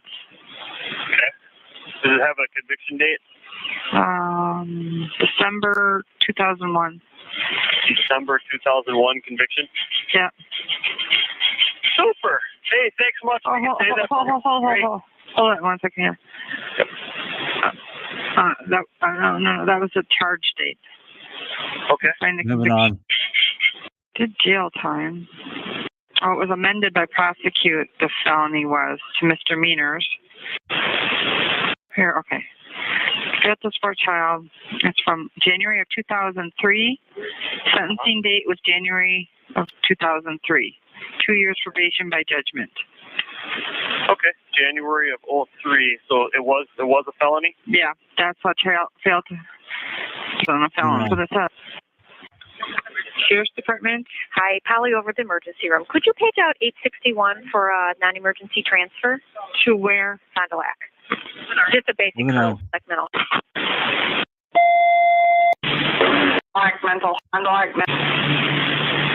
Sheriff's Department. Hey, Mikey, I'm at Municipal Court. Can you run me 28, please? Valid or not? Okay, hold on a minute. Someone's going to sign on. We're changing shifts here. Okay, Mike, go ahead. Okay, 615. George Frank Adams, 615 GFA. Is Shem still out at the crime scene? I don't know. He was supposed to split a shift last night with Joanne. Oh. Supposed to say 4-7, so I don't think he's still out there. Oh, okay. So you haven't heard from him. He's still on the screen. Okay, I'll have to mark himself out. Is Kelly out there or is Brett? Both. Both? Yeah. Talk to Kelly. Yeah. If you need to clear him out. So we got 3 going out there tonight. 3:03 p.m. Okay. Christine Evans? Yeah, Christine Evans. Okay, hold on. Sheriff's Department. Hi, it's probably over in the emergency room again. Could you put out one more page for us, please? Christine Evans, what else? What's the expiration on it? 6 of 06. 6 of 06. Yep. Okay, thank you very much. All right, bye. Bye-bye.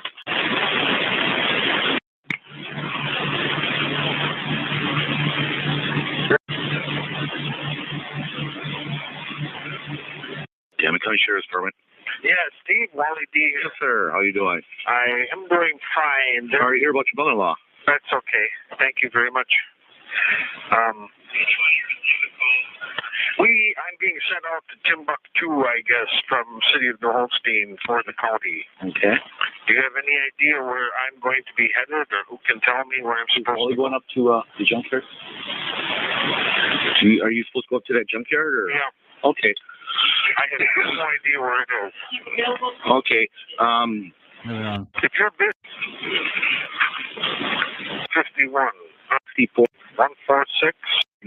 3 miles, and you'll see what numbers there, and then you just gotta, if you got an ID badge or whatever, make sure you have. I'm working for the city, but through Okay. Calumet. Okay. Whatever. Sure. 151 to I-43. 6 Street. No, 8. Fort. 320 received a call for TNC 860. Calumet County Sheriff's Department. Hi, let's get to the kitchen. May I have that sign open? Sure. Thanks. Calumet County Sheriff's Department. Calumet County Sheriff's Department. Hello? Hello? Sheriff's Department. Yes, I was trying to confirm what Calumet County 911 surcharge is. I have no idea. I'll switch you over. Hold on, please. #109 from 103. 103 is back in service. That's definitely a helicopter. Just wonder, the reason I'm even bringing it up, I just wonder if there's any more footage that shot that we don't have. I'm just suggesting that. I can't say it's true, but they definitely used a helicopter of some type throughout that week, because I know there's at least one radio call, where they're helping people on the ground. I'm guessing officers on the ground do some kind of search. And I know it was somewhere in this time frame. I can't remember exactly what day. There was that helicopter that was used with thermal imaging. Remember, they took the thermal imaging looking for heat source. That was the DCI, and they went up on the 6th and the 8th. Okay. And I don't know. Well, I mean, 103 could be their call sign. It's just not explained anywhere. And there's no. Well, I think there may be a blip of a report, but it's not much. It really isn't. No. So, and I have requested that FLIR footage, and it was denied from the DOJ. They wouldn't let me have it. I'm going to request it again, though. Never give up. I really haven't had a chance to. I mean, I've kind of tried to flip back and forth, but Cherie, I know you've put a few questions, I think, in this chat over here. Anything that has been talked about that we can cover right now, or not really? Well, I got kicked out at one point, and so right now I'm only seeing 2, but I don't know if you can still see what I put in there before. I don't know. I can. Yeah, I can. I can still see in the private chat area everything you've listed. So, there might be. Off the top of my head, I can't think of one. Can't think. Okay. All right. I just wanted to make sure there wasn't something relevant somebody wanted to know. Let's see here. Time frame. We are roughly an hour and a half to go. So we're making pretty good time. And some of these, I hated about that somebody threatening to take their own live calls, stuff like that. It gets triggering, and I apologize for it, but these are unfiltered. It is what it is. You're getting what we got. All right.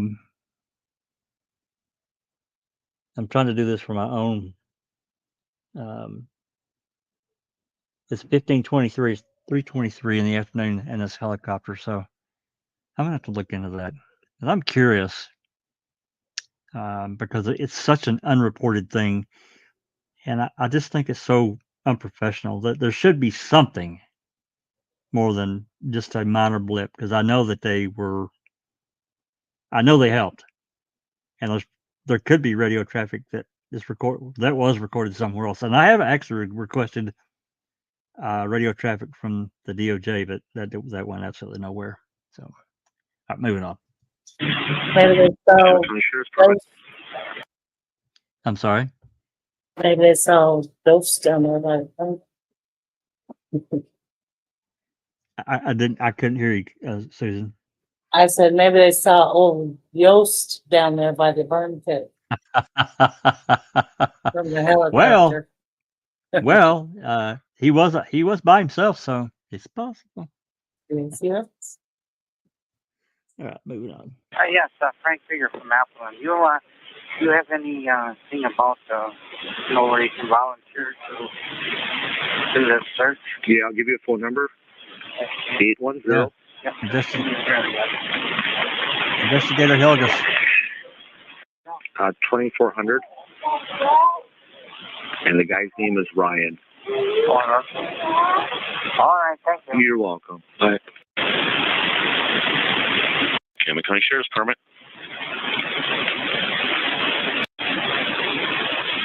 Nobody really wants to talk to this guy.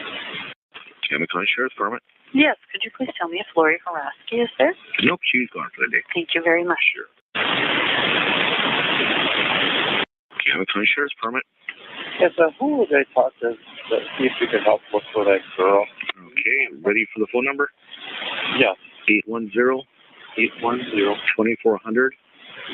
2400. And the party's name is Ryan. He's a friend of the family, and he's setting up the search on their end. And I guess this is maybe directed to you too. I fly planes, and I have about 4 friends that fly helicopters. To assist on your end, too, that we're... Okay, I'll switch you over to the captain. You want to hold on? Sure. Calumet County Sheriff's Permit. I don't know, did you switch me over? Yes, sir, I did. Yeah, I left a little message out. Okay. Apparently he's not in. Yeah, he's in the building. I don't know where he's at, though. Yeah. See, we fly a lot of young eagles, and we also want to get involved in being on a list like in your department. We're trying to figure out how to do that. Yep, he's the person you have to talk to. Okay, since you have an Amber Alert, you're trying to find somebody, with these helicopters, it's so easy. Oh, good. And then, get into areas, where you don't have permission. Oh, yeah. Sure. And we just enjoy doing it. Like I say, we fly a lot of young eagles, and we also want to... Oh, that's very nice. I fly plane, but my friend has a helicopter, and he's really busy right now, but he can always find time to do the research for him. Sure. That we always fly as a team. Half the time we're looking for deer or turkey, to make sure all the systems for the community. So if you see him, I left that message for him. Okay, good. Yeah, give me a call and we'll go from there. Thank you very much for calling. Okay. Calumet County Sheriff's Permit.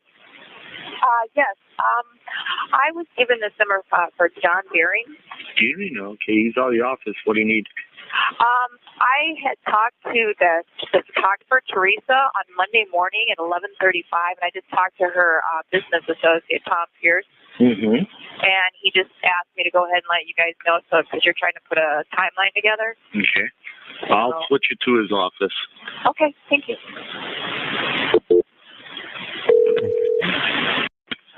Calumet County Sheriff's Permit. Hi, could I talk to the sheriff, please? He's not in the office. What do you need? Okay, I realize that. I just got a really sick conversation with somebody who may know something about Avery, or I don't know. I have to talk to somebody. Well, you can talk to me first. What do you need? Okay. There's a phone. Hold on, please. Hold on, please. Insurance permit. Hi, I had a question. I was wondering if like this is like the legal way to go about doing this. Okay, what's that? Like me and a friend, we traded cars, right? Uh-huh. And her car broke down, but like I've been trying to get my car back, wondering if it will between you two, because there's so that just because and I'm in the middle of something. Okay, it's agreement with. That's what you have to go.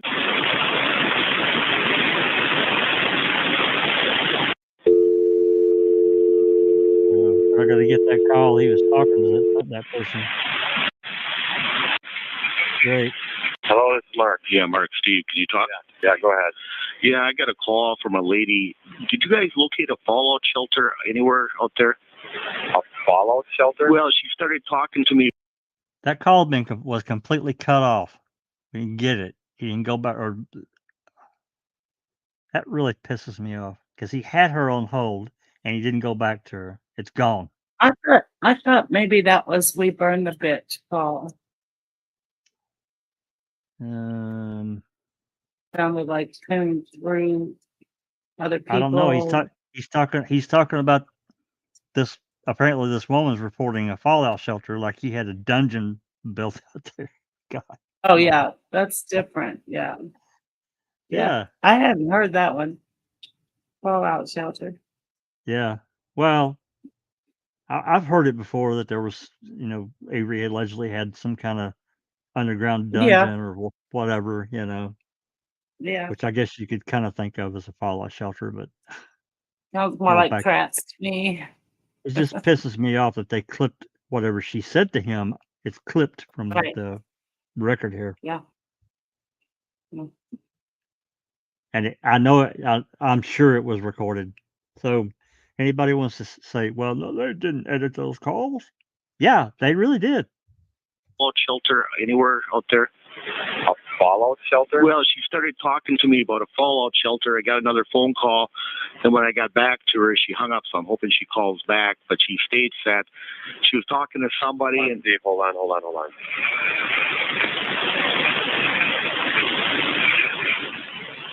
Sheriff's permit.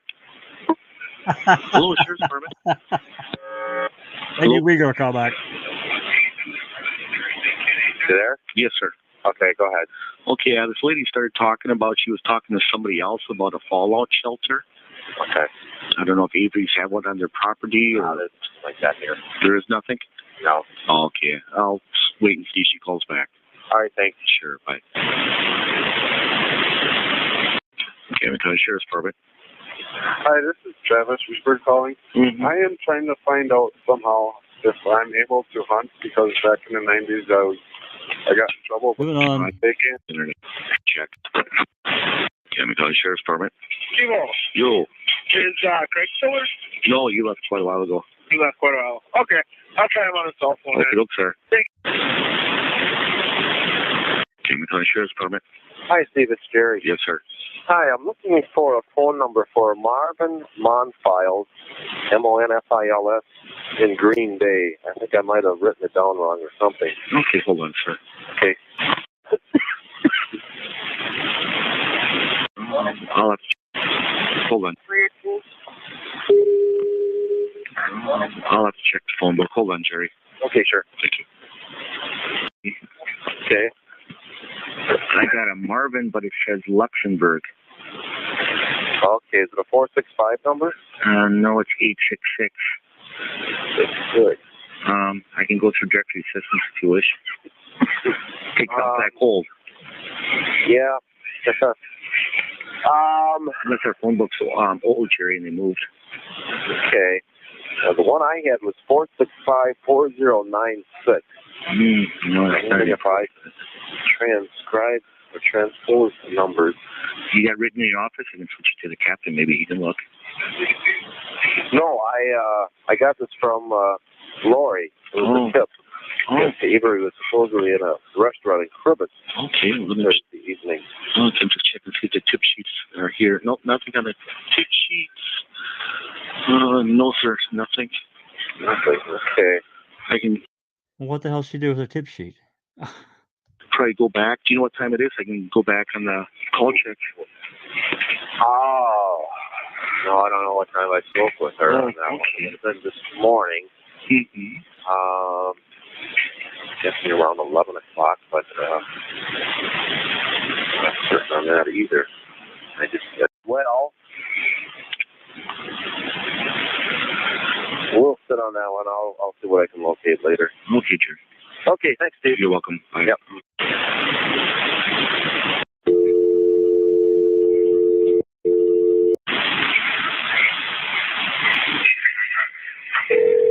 Go ahead.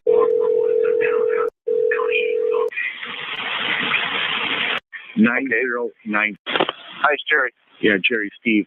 465-9096. 9096. Okay, thank you very much. Welcome, sir. Yep, bye now. Can we call sheriff's permit? Hello, sheriff's permit.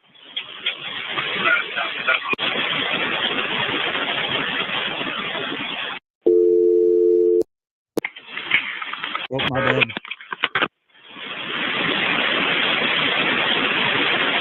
Sorry about that.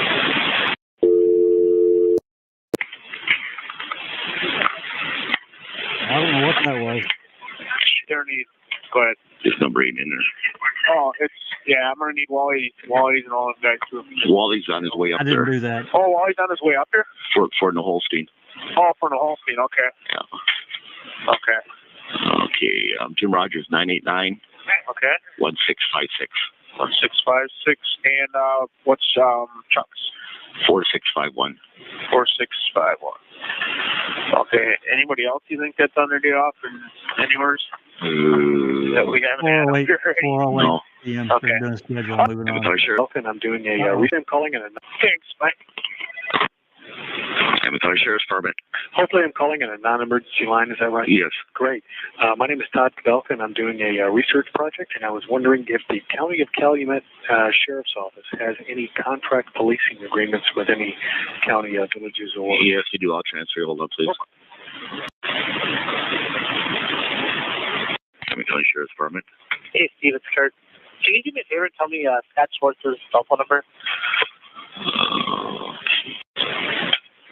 Well, it's Brett Dole that you got to talk to, so I'll give you that number direct. Okay. 418 4106. Okay, thanks. You're welcome. Thanks. Hamilton Sheriff's Department. I have a question on my license plate. Now, I ordered them back in August. I talked to you about the car. Today, couldn't get out of here. A 92 Dodge Caravan expires 8/06. Hamilton Sheriff's Department. Yes, I have a question. Sure. I just need to check to see if there's a warrant out for somebody, and it would be in your county. Is there any way you can check that? You know, if you're a friend of yours or what? It's my son. Okay.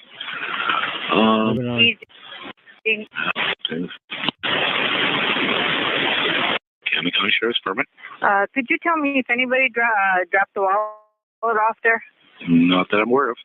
Okay, thank you. You're welcome. 109, this is 102, well practice. Back to the helicopter. 109 to 102.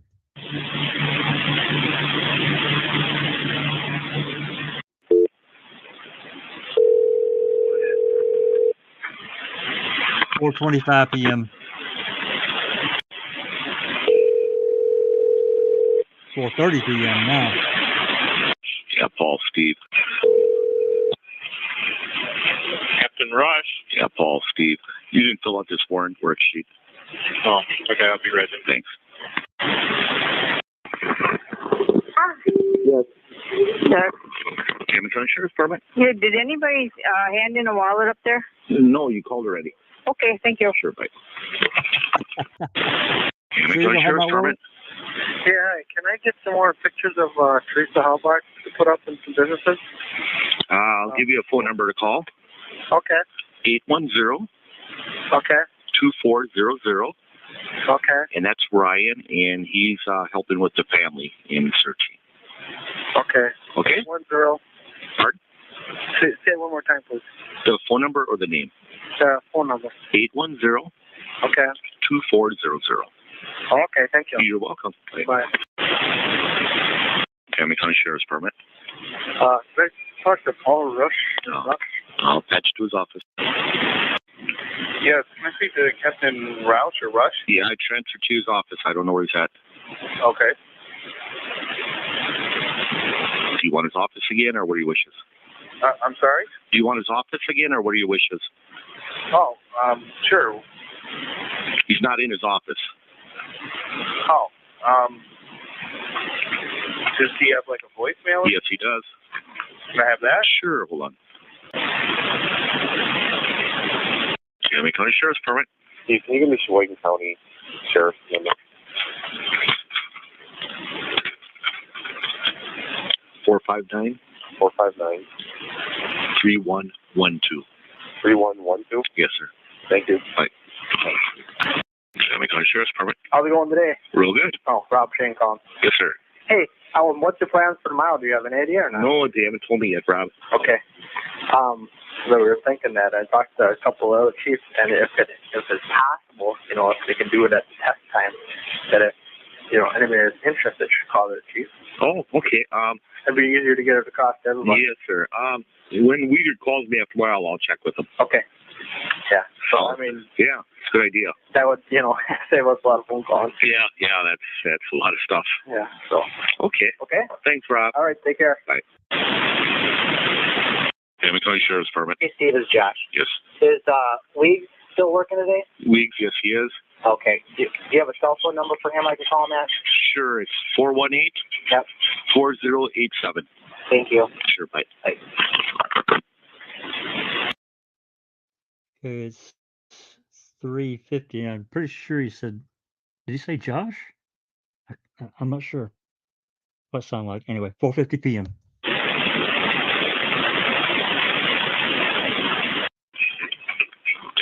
Miami County Sheriff's permit. Steve, it's Uyghur. Yes. Is Josh in by you by chance? No. Okay, what's the phone number over at their office, and you know how I get a hold of them there? Hold on. 920. What number you at so 815 you get hold of you? He's on my cell. Steve. Hard? Cell. Extension 335. Josh, call 418-4086. Okay. All right. Sure, bye. Bye.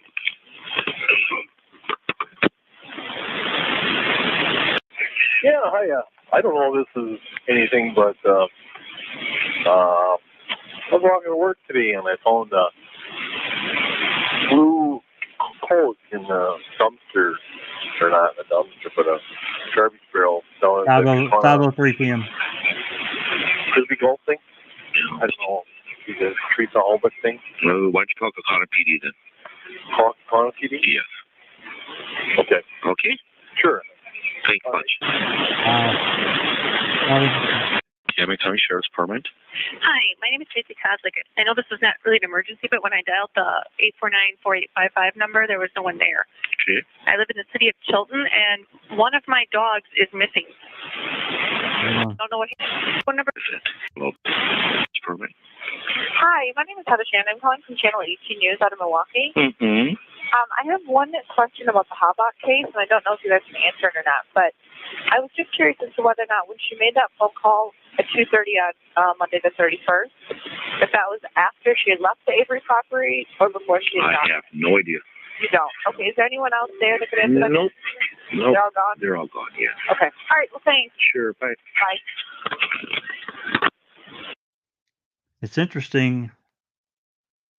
This is the 8th, and that information has already been released.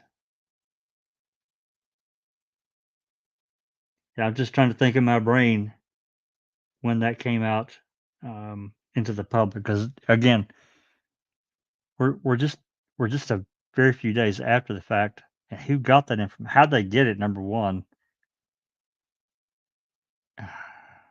probably in a press conference. I'm going to bet that would be my suspicion. I don't know. Maybe I'm wrong there.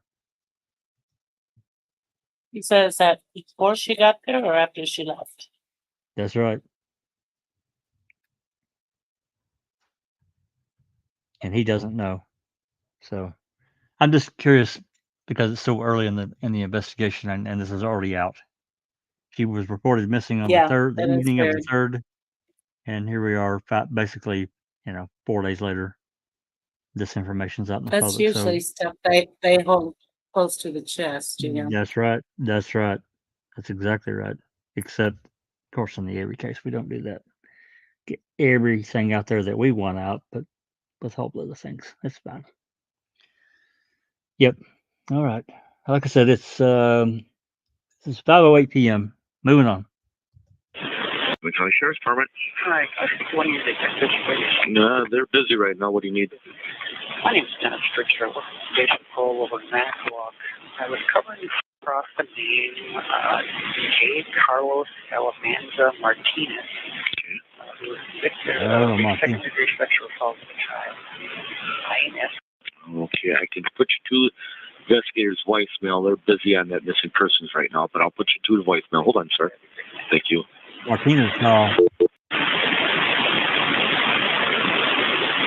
Cameron County Sheriff's Department. Hi. I just hit a deer. Okay, was anybody hurt? Yes, No. right. I think don't know how much. Probably not. Okay, what's that?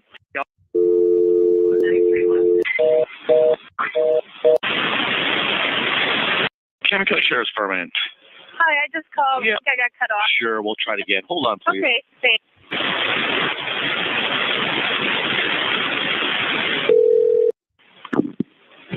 Hello? Hello, this is 911 Center. Oh, hi. They just transferred me from Allegheny County. Okay. I hit a deer on the corner of Midway and How Whippoorwill, are we getting this? and it's laying on the sidewalk. Okay. I have a dent on my hood. I'm going to come in. Delaware Channel 2 News calling Green Bay.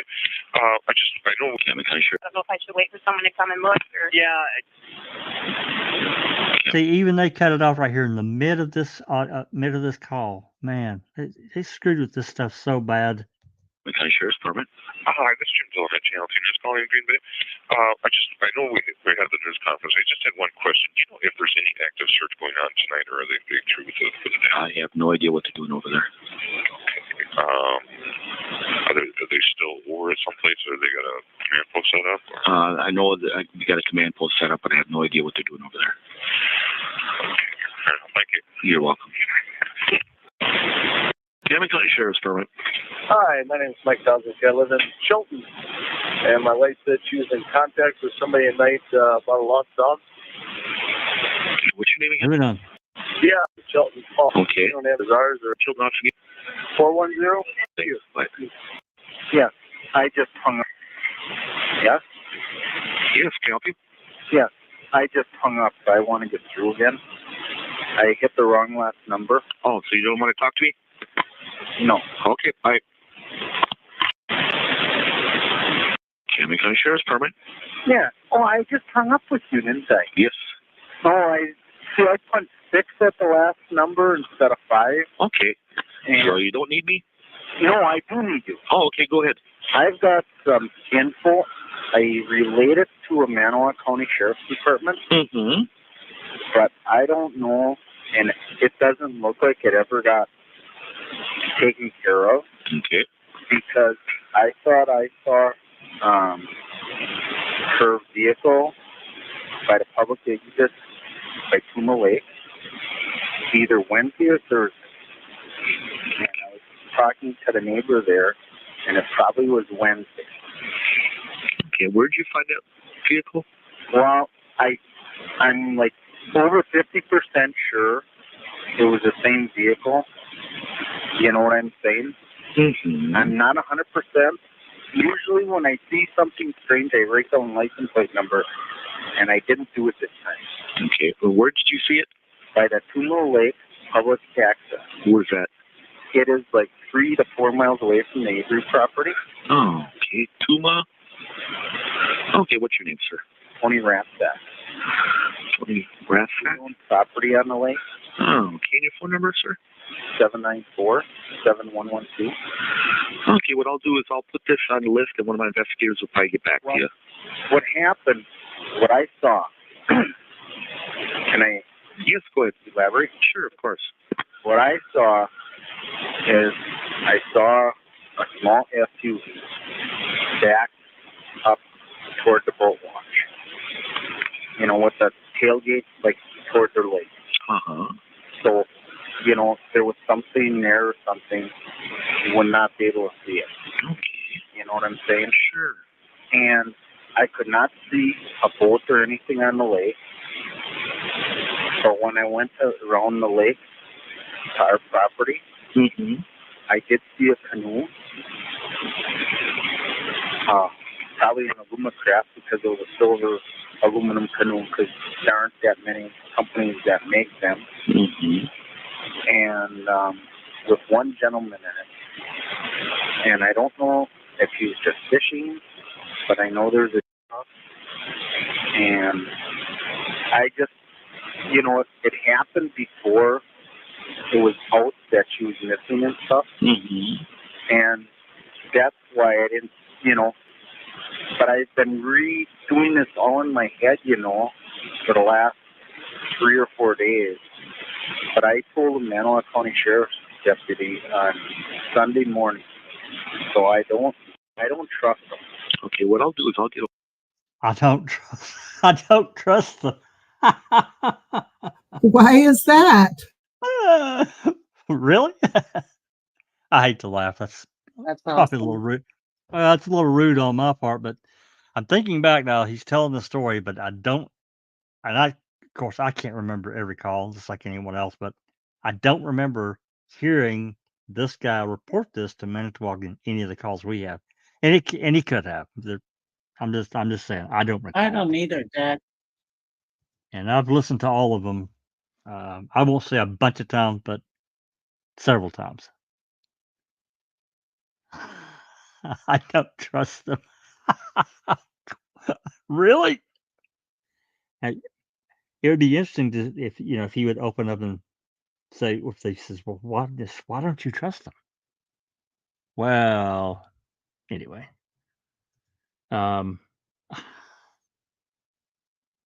let's move on. See if he says anything else. This is 5:40 p.m. Moving on. I'll back up a little so we can hear that one more time. Sunday morning, so I don't trust them. Okay, what I'll do is I'll get a hold of my investigators. And that boat launch, it's called what? It's on East Tuma Lake Road. East Tuma? How do you spell that? Right. Tuma. Tuma Lake Road. That's a couple miles from Avery property? Yeah, it's 3 to 4 miles. Okay, I'll get a hold of one of my investigators, and if it's available, he'll call you back, okay? I'll give you my work phone number if you need that. No, we'll go by with the phone number you gave us here. Well, because I kind of work goofy hours. And Go ahead. You know. Go ahead. And I work till Go ahead. in the afternoon. 468-5252. Okay, thank you very much, sir. Oh, okay, thank you. Yeah, bye. I just don't remember anything about this thing. Yeah. He's trying to cut him off, wasn't he? Oh, hell yeah. He does that a lot. I mean, this guy here, he's not a terrible dispatcher, but he's kind of got this rude edge about him. I guess he has to in some situations, but I think he overuses it a little much, but I don't remember anything about. Go ahead. Yeah, exactly. Yeah, I got it. Yeah, go ahead. But I don't remember anything about this boat launch or anything being looked at all. It may be nothing, and very likely. Well, I'm not going to say very likely. Was that on the Twin Rivers? What? I didn't quite. He said it's a lake. Yeah, I'm guessing it's probably a. Well, I don't know. I've never even heard of it, but I'd have to look at Google Earth to even get some idea. He says it's a couple of miles from the Avery Salvage Yard, so I don't know. You say Tuma Road, Tema. Tuma, Tuma. I'm not sure. Yeah. You gonna pull it up and look on Google Maps? No, I can't right now. Oh, okay. All right. Oh, let's move on.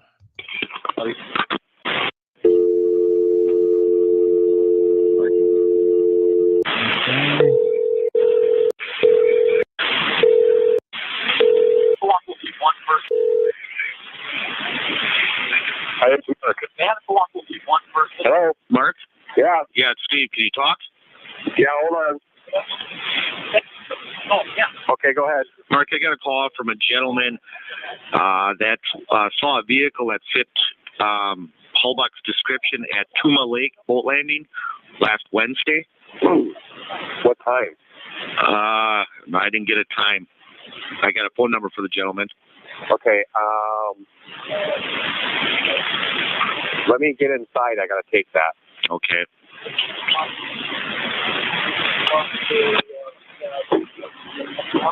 I'm just curious as if this, whatever this body of water is near one of the other quarries. It's I just doggone- looked at the Google Maps really quick, and if you know where Larrabee is, it's just to the left of where the salvage yard is, kind of. Yeah. It looks like Tuma Lake Road is right above that. So, and I'll send you the screenshot. Okay. All right. It's interesting. Can I borrow the chair over there, please? Thank you. You don't have to step out, but I just need to step off. Okay, Steve, go ahead. Party's name is Tony Rathsack, Rathsach. Okay. And I got two phone numbers for him. 794-7112.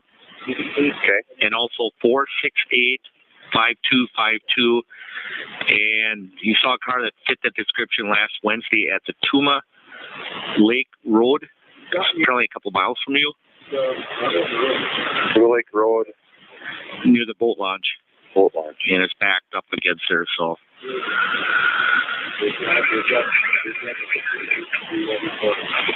Okay, thanks, Steve. You're welcome. Hey, Mark. Yeah. Are you going to need the fire departments tomorrow again? I doubt it because the weather is supposed to be pretty crappy. Oh, okay. So. What are the fire chiefs called? Yeah, tell them not tomorrow. We may the next day, but we don't know. Okay. Thanks, Mark. Thank you. Never heard that call either. Calumet County Sheriff's Department. Hi, I got a problem. Sure, what's the problem? I got my we grew up as brother sister, you know. Mm-hmm. And like right now, she's leaving messages on my parents' phone, sexually harassing me and my brother. I have proof of her selling drugs, and she's left messages on my answering machine. Moving still on. there. 151. To give you the caller one. Oh, okay. Hagenhart. You got that she's saved on our answer. Well, are you home now? Yeah. I called her. It just started off as we were gonna swap cars. You know, okay. My name is Barb Gleason. County Sheriff's Department. Hi, my name is Barb Gleason, and some guy just ran off the road and ran through the back of my yard and into my garden right off of the highway. He did what? He ran his truck right off of the highway through my backyard and into my garden. Okay. Completely smashed, and no, it was a Christian band. Vehicle gone? All right. Okay. Who has the titles on those cars? All right, she has her title. I think that dealership one. Oh, okay. Okay. Illegal from on paper there, and I believe it was. Okay then. But Sheriff's Department, you old? Sure.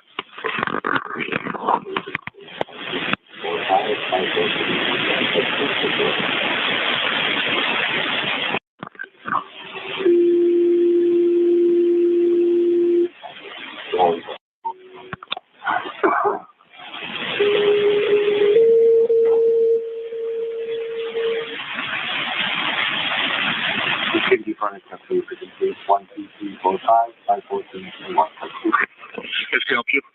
Sorry, I didn't realize it was 6 o'clock. It's Josh. I was waiting for one of the county guys to yell at. We're going to be going out to 130A. Yeah, what's the complaint number? Complaint number is 2796. Apparently 906 attempted to shove it earlier today. Okay. Okay? You got to take those guys with you? Well, you know, I haven't really worked with Ken at all, so I was curious. You know. What's the address again? 130A. 130A. North State Street. Okay. I already read them. Thanks. Right.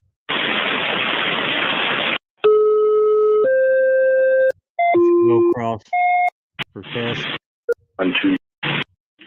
Yes, I was wondering if there's an officer I could maybe talk to and ask a question. Okay, he's on the road. I can have him call you. Okay. You want to hold on, please? Sure. Brian. Last name? Spiglett. Sounds like Ryan. Okay, phone number? 920-756-2632. And you live in the city over there? Yeah. Okay, I'll call you shortly. That's not Ryan's number.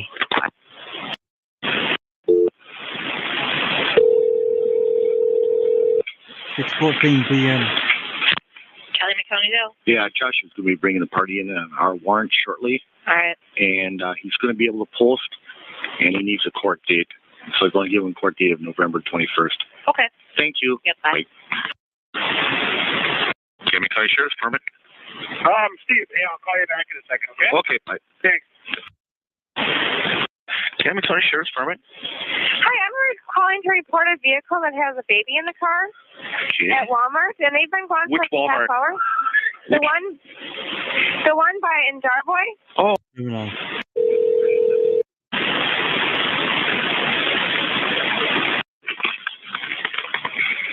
Jimmy County Sheriff's Permit. Yeah, this is Tom Pierce from Pierce Photography in Green Bay. Yes, sir. Is it John Jeering? Jeering, he's out on the road right now. I'm curious. Did I read a message? Sure, hold on, please.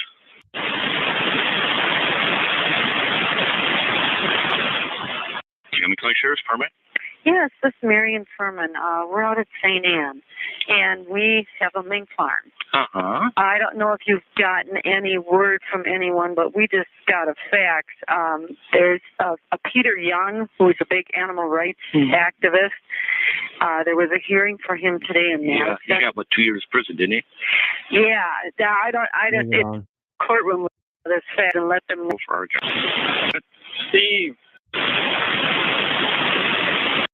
Jimmy County Sheriff's Permit. Steve. Can you hold on, please? Sure. Sheriff's Permit. Hi, it's Kathy Schutte up in the health department. Hi, Kathy. Hi, I'm just letting you know I'm here, and I'll be here for a while. Thank you. You're welcome. What can we do for you? I need Town of Grand Chute PD's phone number. Grand Chute be 832-1575. Okay. Take care. Did Jim and those guys leave yet? Oh, yeah. Oh, okay, good. There we leave us. Okay. All right. Take care now. Bye. County County Sheriff's Permit. Hi, I'll see here. Yes. Okay, take care. Bye. 6:55 p.m. My Sheriff's Permit. May I please speak to Deputy Jennifer Bass? She's on the road. I can have her call you. Yeah. Your name? Karen Williams, Okay, and the phone number, Karen? 378-5314. And what's the reference to? The Steel Home. Okay, I'll have him call you shortly. Thank you. Thank you. Bye. Jimmy County Sheriff's Permit. Hi, I wish to volunteer with a search party for Teresa Halbach. Okay, copy down the phone number. Sure. 810-2400. 810-2400. 400. And ask for Ryan. Ryan? Ryan, yes. Okay. Okay. Thank you. Thanks for calling. Bye. Jimmy County Sheriff's Permit. Good evening, Mr. Peter, over at Embassy 26 to check to see if anything happened today. Nope, that's quiet. Oh, great. Thanks much. You're welcome. Jimmy County Sheriff's Permit. I don't know if I'm in Calumet or Outagamie County. What was Menasha considered? Well, a little bit of both. Well, I just have a question. I just heard a rumor, I don't know if it's true, but there's been like 6 break-ins in the Lake Park kind of fire lane area. Is that true? Not that I'm aware of. Somebody said Lake Park pub got broken into twice. Well, they've been broken into in the past, yeah. But Thing about it. yeah. Okay. So somewhere, you're saying nothing? Park Road that I'm aware of, yeah. I'd like... Jimmy County Sheriff's Permit. Yeah, I don't know if, I would like to have a sheriff come out to my parents' residence because I would like to file a complaint. What kind of complaint? Harassment. And where did it take place? Right here at their residence. Address? Dad, what's your address? W. W235. Hold on, please. Hold on. Calumet County Sheriff's Permit. Hi, this is Amber from the Burlington Community Center. Yes. I had some kids playing football in the back, and one of them is injured, and I just was wondering if Moving you on. found. Yes. I can't hear you. I can't hear you. That's a really bad connection. The kid. How old is Nick? 13. Okay, and where should they go over there? I'll send the ambulance. W2258, Gentry Drive, County. 8325. Yes, Bob Depp is. Calumet County Sheriff's Permit. Yes, Bob Depp is Public Works Director, City of Holstein. Is good evening. Is it possible to put me in touch with you on Sure, I can have him call you, Bob. What phone number? No, I'm on foot right now. I just wanted him. Could you pass along to have him? There's kids on Funky Field that turn all the lights on. Oh, sure. They were told not to be doing that anymore. They're out there doing it again. I wonder if you can stop. I'll send him right away. Thank you. Thanks, Bob. Calumet County Sheriff's Permit. May I speak to Sergeant, starts with an M to the year? Sergeant Deidre Wiegert. No, whatever. He did the sheriff's permit. He just called me. His last name starts with M, like Mozart or something like that. It's really strange. Matusek? Yes, yes. Yeah, he's not a sergeant. He's just a deputy. Oh, well, can I talk to him then? Okay, I can have him call you. Your name? He just left me a message telling me to call him. Yeah. And your name? Leilani Dagenhart. Okay, what phone number? 905-9031. Okay, I'll have him call you. All right, thanks. Bye. Calumet County Sheriff's Permit. Hi, this is Lisa at 5. How are you? Real good. I'm just checking in. Anything interesting tonight? Nothing real quiet. And nothing new on the hallback? Correct. All right, thank you. You're welcome. Calumet County Sheriff's Permit. Hello, Sheriff's Permit. Hello. Hello? I can hardly hear you. Oh, okay. Can you hear me now? Yes, I can. Okay. I have a question because I have a situation at my house that I believe somebody was going to report some dogs that attacked another person that was walking his dog today, and I just wanted to see if. Okay, would you hold on, please? Hold on, please. Yep. Calumet County Sheriff's Permit. Hi, it's Barney Fox. Nice and quiet. Thank you. Sure. Bye-bye. Okay, I'm sorry, I'm back. Go ahead, please. Okay. Moving on. Case. It took to get the dog. Blah blah blah. And it could town of Pearson. There was attacked her ad pedestrian. The pedestrian was like. I'm Felicia. One more time, Felicia. At the store. You be close. County Sheriff's Permit. Hello, I am on C going towards Sherwood. Okay. And there's a farm vehicle that is going down the street that has no taillights whatsoever. When you get on top, Is there fines? speed limit, but That's fine. thank you. Thanks. Sheriff's Department. 8:22 p.m. Yes, sir. No, sir, there's not. No news.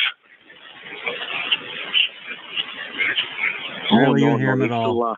They're still out there, and they'll be out there overnight again. Yeah, I hope everything turns out okay for the family. Yeah.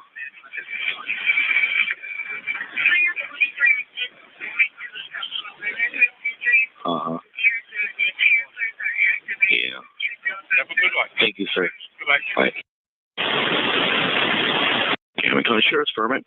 Hello, Steve. Hi. Could you take Nick off the schedule for Powers tomorrow and Bill off the schedule for 3 to 11? Moving on. That every. Calumet County Sheriff's Department.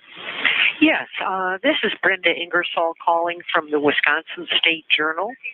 Would it be possible to talk with someone who is working on the disappearance of Teresa Marie Halbach? The sheriff is not in the office, and he's the one that releases information. Okay. I can put you to his voicemail. Go ahead, please. What is the sheriff's name?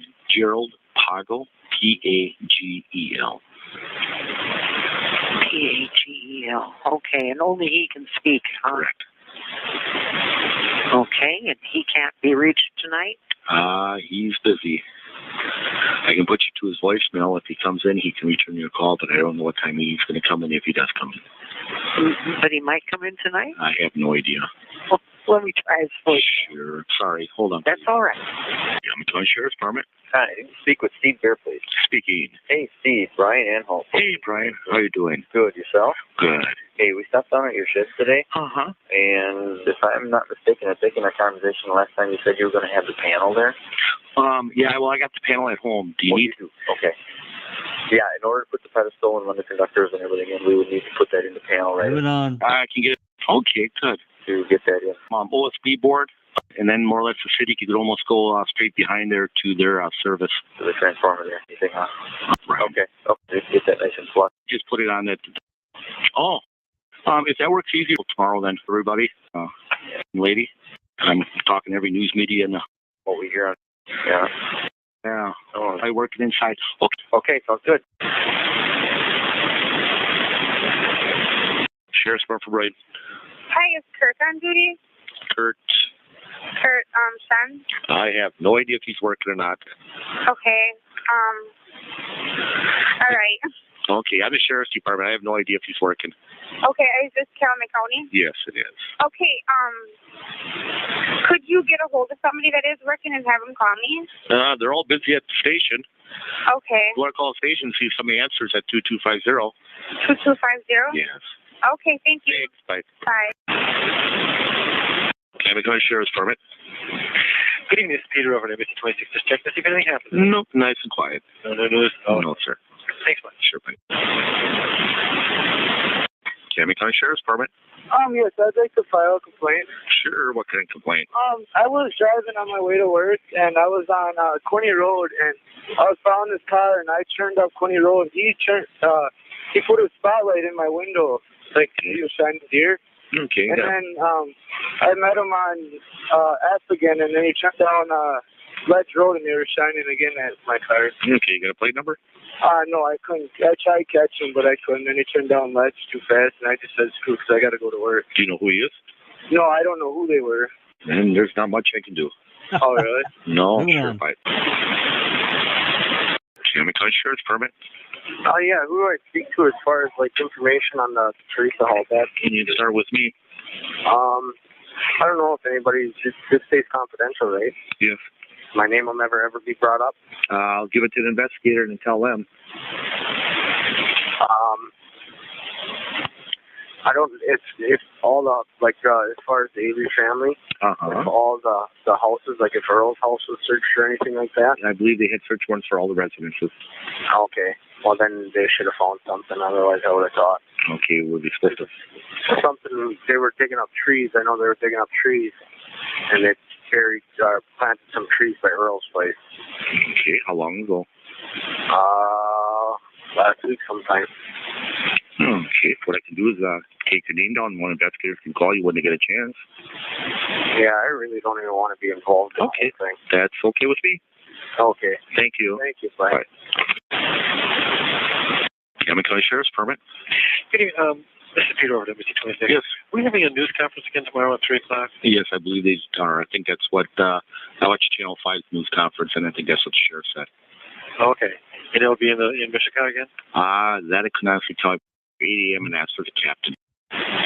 This is Katie calling with CBS 58 here in Milwaukee. Yes. I just want to call and find out, I don't know who I need to speak with, just to see if anything new has happened in the missing woman. Nothing. Nope, nothing. You guys have not arrested Stephen Avery? No, we haven't arrested anybody. Okay.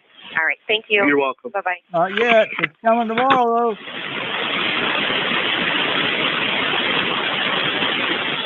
That was 907. Is this the Calumet County or Brilliant? Calumet County. Okay, can you have a Brilliant police officer give me a call? Your name? April Bayline. Pardon? April Bayline. April? Yeah. And the phone number? 418-1454. What's the reference to? My mom wants to talk to him about my father. Officer Kirk's on duty and he's... Yeah. Hello? As soon as they're free, I can have them call you. Chilton Fire Department respond to arm. to fire.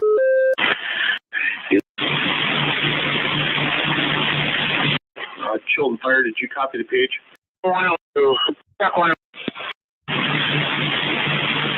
Chilton Truck 108 is no people that come. Hi, I'm wondering if a police report is ready from an accident on Saturday evening. You have to call during the day and ask for one of the secretaries. Okay. Okay. 9:22. Thank you.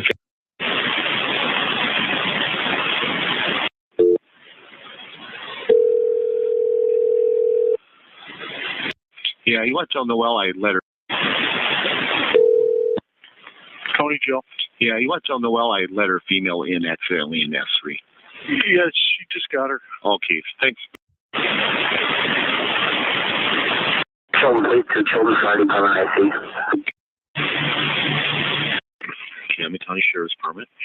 Good evening, this is Shonda with ADD Security Services. I am calling to notify you of a commercial burglar alarm. Okay, address. Moving on. Alarm. My name is Children Fire Department, I see. Calumet County Sheriff's Permit. Yeah, my name is Connie Gibbs. I'm with Betsy Jacobs on Wisconsin Avenue, and a wire just went down, caught on fire in the backyard. Moving on. Okay, address. And if you fire an officer for calling.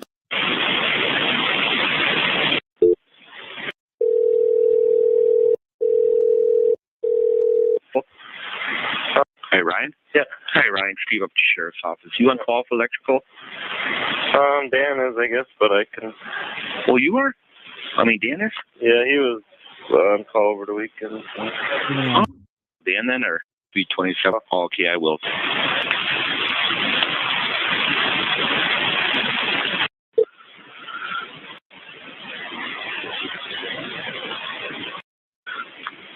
Got a wire down over and got at 2 yards.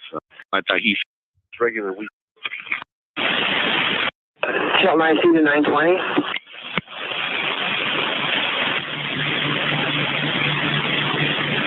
Now 9:37 p.m. Copy you, 10-2. Chilton County Headquarters. Go ahead, Chilton 108. Chilton Truck 108 and all units, 1020. Fire department. Moving on. Shots, we're almost.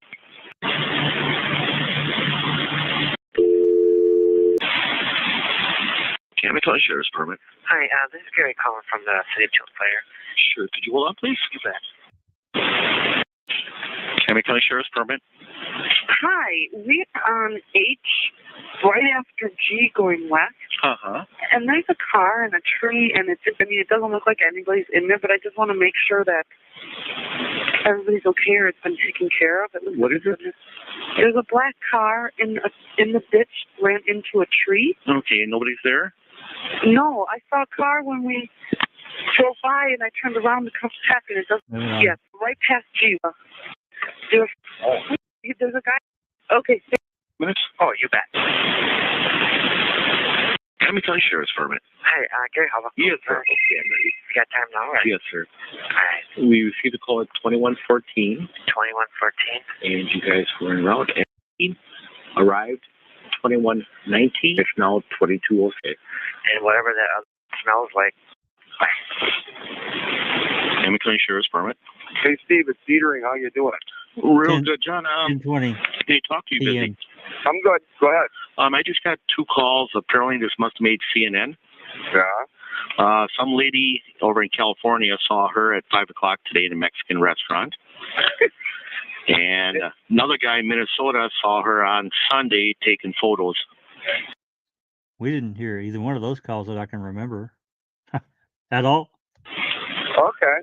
No. Maybe it's on channel. Could be on channel 7. It's possible. Have you got leads information on these guys? What do you mean? I'll put it on the lead sheet if you want. But yeah, that's what I'm talking about. Yeah. That's very interesting. Yeah. I know. They didn't see her the same day, right? At the No, same sir. Time, so No. Not in 2 places at once. No, one was on Sunday and the other one was today. Yes. Oh, we're on the tape line. Yes, sir. Okay.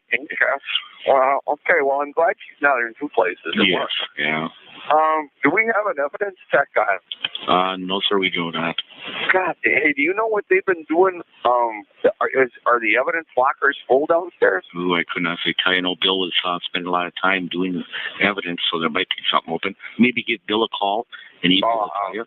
I'll just go down and figure something out. Okay, John. I'm not going to bother him. He's shut off his butt, too. Yeah. How are things going? Do we still have an office? I mean, I haven't been past there too much. Yeah, I just been putting all kinds of stuff to your voicemail. Are you serious? Probation agent called from Manitowoc. Apparently some Hispanic. He wants to talk to you about some Hispanic that possibly INS can deport him. Okay. I'll retrieve that tomorrow. I think. Yeah. That's about Luke Berg. You guys remember that, right? The Berg thing? It's going to be kind of a slow news day, so. Well, hopefully. Well, maybe we'll get a break. Yes, sir. You know? Yeah, maybe you get to go to California. Or Martinez. I don't remember. That I know Berg's in here. Yeah, hey, why don't we wait till just before Christmas? I'll just take in Disneyland. Yeah. That sounds with all this overtime that you got, you'll be able to afford it this time. Oh, man. You know what? I stopped to think about it. Mm-hmm. I worked my days off Monday and Tuesday last week. Uh-huh. I'm working my days off this week. I don't get a day off in this pay period. Wow. Well, you're going to be buying Heather something nice. Yeah, well, that's what she's expecting. Have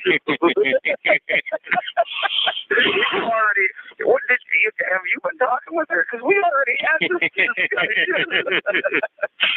All right, man. I'll see you in a few minutes. Okay. It's the county line. Okay, sir. See you later. Bye. Bye-bye.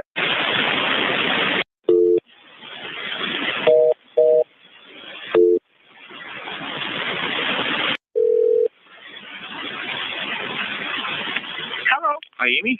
Hi. Yep. Sheriff's Department. 10-4. I'm just checking. Anybody ever show up out there that belongs to that car or anything? No, but Scott Cohen was out there. Okay. Thanks.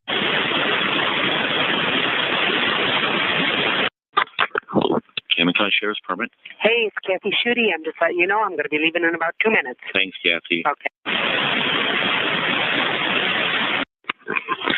Cammon County Sheriff's Department. Yes, sir. There was a county sheriff and Josh Martin was supposed to get that by that for Julie Bosch papers. Uh-huh. She's home. Where does she live? Directly above me, 31 Mill Street, A. And she's home? She's home. They just can't knock on the bottom door. They have to actually open the side door, walk up the steps, and knock on the door. Cammon County Sheriff's Department.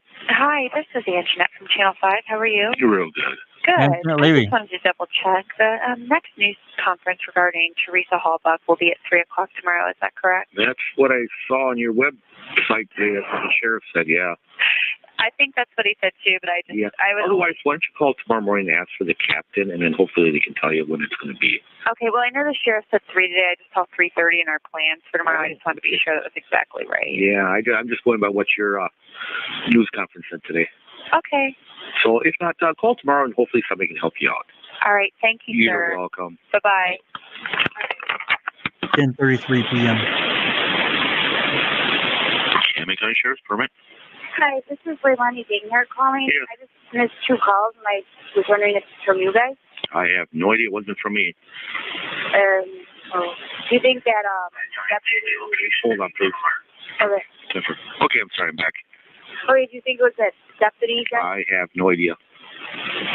And he's busy on the call right now. All right, well, can you just call my calls and just wondering if he called me? And if I'll put you to his voicemail. Just leave a message, okay? Okay. Thanks. Hello, you've reached Deputy Kenneth. Cammon County Sheriff's Department. Yeah, they had the ability to record those, and they didn't. Yes. I think Kirk was calling 1041 out here. Oh, 1041. They've had him on all day. Kirk? Yeah. I know they even asked, I don't know who they asked, who was working before me asked if he was still out there, and they thought they were. I know Joanne was out here earlier. Oh, okay. Kirk knows if they're supposed to go over the radio or not. Oh, okay. Yeah, as long as somebody's got him logged there, so, okay. So that's why. Sheriff's Department. Hi, this is Shannon St. Clair again. Did you have Josh Harn drop me a landline, please? And the phone number?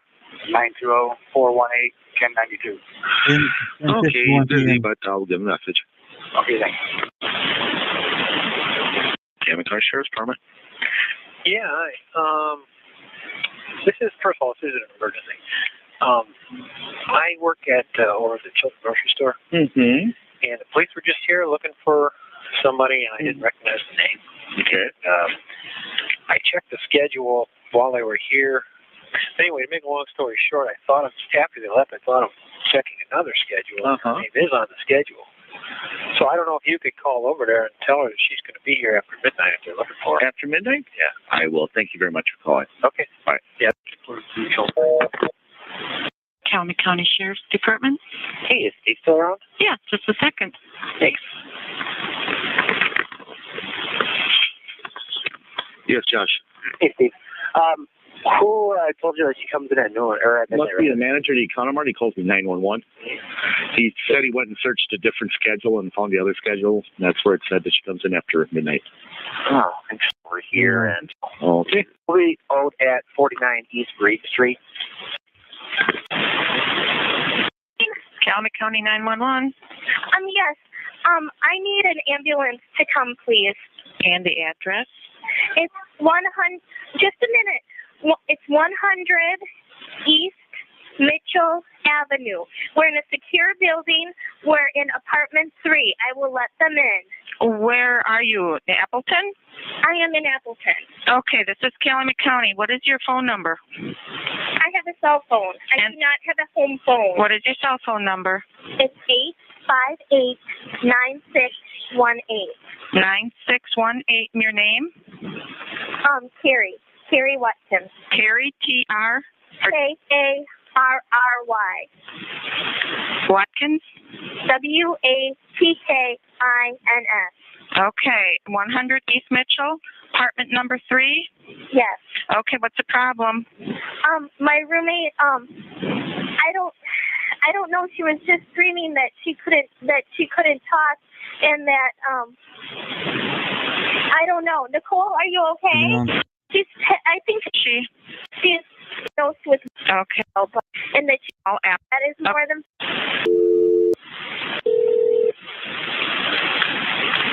Good evening, Appleton Police. Yeah, Calumet County Sheriff's Department calling. I just had a request for an ambulance. Where? Cell phone call with request for an ambulance. Apartment number 3. We're back 1 years old. It's having okay. And that's it. That's all she wrote.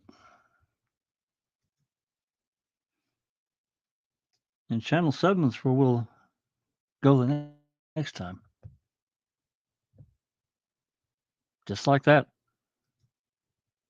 I think that last call was right at 11:20, and that was it for that day. A lot of calls on that day. A lot of calls. Interesting. There were a few calls that I don't remember hearing. Yeah, same here. Especially, the helicopter radio transmissions stick out for me. Some other calls too. This one about the lake. Let me see. I think Sherry was going to send the me lake. Yeah, so Sherry was going to. Yeah, here we go. The helicopter could have been like a life flight, you think? Hospital. Helicopter.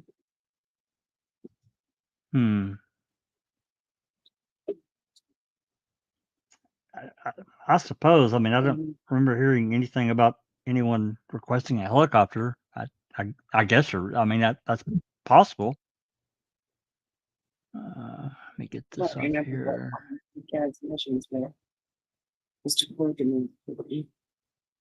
Let me see if I can share this Tuma Lake that Cherie sent me. Yeah, here we go. That's interesting because somebody could have been hiding around. I'll blow that up a little bit. No, I'm not going to blow it up because if I do, it's going to kick me off StreamYard. So Tuma Lake.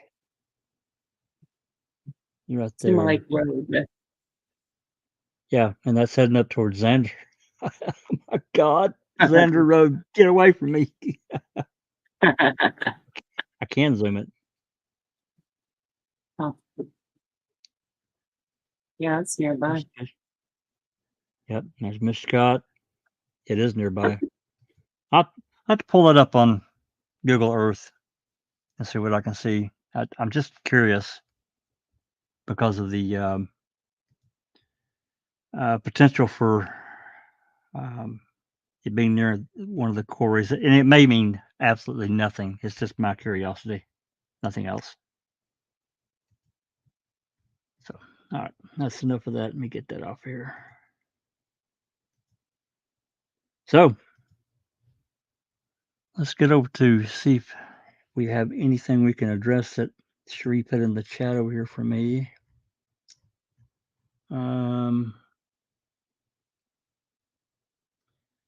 This was pretty early, 6:27. Shasta Studio says, "Hello, I left that comment, Jack, about scraping the unrelated calls from these. I have Adobe Premiere and would be able to Give me assist." your windows down. Is it supposed to rain? I want to mute there, Sheree. I have Adobe Premiere would be able to assist if there's an interest in cleaning up these calls. Yeah, you were at the well, I think I do remember you leaving that comment, but yours is not the only one. I got some others too, and I completely understand. I just don't know if it's a project I want to dive into, just to be quite honest. I mean, you're certainly. I mean, I can give you access to the calls and show you how to use the Freedom Player, because you got to use the Freedom Player. That's another happy little glitch in this whole thing. You must use the Freedom Player to play the calls, because otherwise they're locked. They're locked WAV files. But the Freedom Player, whatever it does, you can play them. And, I can show you how to load them so they play automatically. It's just a process that's, I know it would be a really difficult project. It would be nice to have it, unrelated calls and all the other stuff removed. I get it. I do. So I don't know. Maybe it's something we could talk about. You can certainly contact me. Well, we can arrange for that. But you can contact me through Discord. Leave me a comment or whatever if you're interested in that, because it's going to take more than just a little conversation here to explain how all that works. It's not like super difficult, but there's a little bit of a learning process to use the Freedom Player if you don't know how. I mean, it's not terribly difficult. If you could use Adobe Premiere, I'm sure that's something you could easily tackle. So if you're interested in doing that, I'm all for it. And so yeah, please leave me a message or something in one of the comments, either on the community page or whatever. Or if you're in Discord, you can certainly DM me there. Alrighty, moving on. Next comments from Nan's Life. Fun fact: Brendan and Stephen names is mentioned more than 1,000 times in CASO. Bobby 118, Chuck 228, Earl 364, Blaine 71. Wow, that is an interesting fact. Danny Bruce fan, which crime scene? I'm sure it's in relation to the one. I can't answer that one. That's one of the calls played, I'm sure. Under Your Scars. Did we hear this? But a girl called in. If that's in reference to those cars being pancaked and that guy not wanting to identify himself, yes, that was a woman called in. That's what I was mentioned earlier, and I think that call was on the 6th that she called. I can't remember for sure, but I think this was 2 days prior that they called and said that this guy had brought in several crushed cars, didn't have paperwork, didn't want to identify himself, just wanted the money, and they turned him away. Yeah, if that's what you're referencing into Under Your Scars. Donna Wolfwitch, why won't they tell each other things over the phone when it's and work-related stuff. Doesn't make much sense unless they want to hide something. Well, I'm sure, especially these more experienced dispatch operators are trained and they're told, and that's why when cell phones became a thing, I can't speak for sure about in days long past. I'm talking about probably prior to say 2001, 2002, maybe even a little bit before that, because cell phones had already kind of made a big splash in the world by that time. But I know that there in times past that, and they would say, over the radio, drop by a landline, or when payphones were readily available, which they're really not now, unless you're at an airport or some specific the bus station or something. You just don't see payphones anymore. But for our younger generation, payphones used to be everywhere, and you drop in and put your dime in, you could make a local call.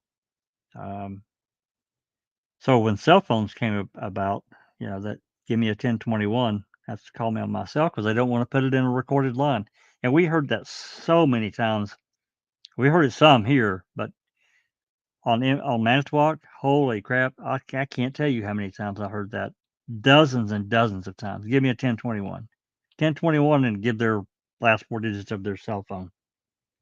So I won't say they wanted to hide something, but they didn't want it recorded because they know these dispatch lines are recorded. That's just like going to these voicemails. I feel certain those calls that it was inside the building, like to Captain Rush or to Dead, or any of these people that were using their phones inside their offices. Those lines are recorded. I'm positive of it. And same thing with Manitowoc too. I'd bet real money on it. Moving on. Last night's little podcast was explained that quick contact would be over the radio and longer conversations would be phone to phone. Well, yeah, I can't necessarily disagree with that, with what Jeremy was saying, that they try to keep radio broadcasts shorter in nature. We hear a few. If you listen to the NTSO radio dispatch, and even here, I mean, they're really bad quality. The ones we got from Calumet, they're terrible. So much static and white noise. But unless like they're chasing someone, there was a call I know on MTSO. They're running down some drunk driver that went on pretty long over the radio, and there were a few others that there's a little bit of an extended conversation. But by and large, they try to keep that radio clear for if you have a code call or something that they need to get somebody quickly, and the radio's not tied up with people just chatting. So that's correct. Annie Bruce man, sometimes she is in emergency only mode, pass you onto a detective. Other times she spends forever getting info. Yeah, I did notice that too, Danny. Under your scars, didn't we hear this? But okay, we've already answered that one. Danny Bruce fan, who had the helicopter? Could they hide the footage by classifying it by who had the chopper? Well, that's the thing. There's such little information that's reported about the who was flying. I mean, we know that they had a helicopter on the 5th that went up. There's no doubt. I'm not entirely sure who that was. Maybe somebody does. And then on the 6th and the 8th, it's in a report, the DCI report. They went up and took infrared footage with a FLIR camera. They also took other photographs that I have requested in the past. I was denied. I'm going to request it again because I see no reason for that footage not to be released. I see zero reason that footage cannot be released. And I don't agree with, I got the 2.5-page legal mumbo jumbo. I don't know why it would be restricted in any way or exempt from a public records request. So I can't say for sure. We know that Eagle, to answer your question specifically about helicopters, I know that Eagle 1 was involved. We talked about that some last night on Ben's podcast. But again, we just don't have a lot of information. There's not really much of any reporting. If you look in the CASO report and just type in Eagle to do a word search, it's not mentioned at all. The Eagle 1 is not mentioned at all. I think there is one DCI report that it is mentioned, but I know Travis and Jeremy did some time looking that material up. We did get some information, but I'd like to have a report. I mean, there's just absolutely no reason why a report what they did, their activities wasn't generated. It's crazy. Okay, moving on. Jay says, was that Ryan's landline or mobile number? Yeah, Jay, that's a good question. I don't remember. I could look it up. I don't know. I'm guessing it's his cell phone, but that's what that's Sharice guessed that too. Jay has another question. So was that cell phone number that dropped the calls on Friday the 4th? Yeah, I could look. We've got those records, and I'm sure the phone number's on there. The 22 blocked, cut, dropped, blocked. Well, they're blocked. I mean, you can see it's right in the records. It's a blocked number. And the guess was it was a law enforcement agency that generated that from a private line. Jay, otherwise he's got two phones, and it's possible he has two phones. Don't know that, but yeah, it is a possibility. Yep, and got that screenshot. So thank you for those. I'm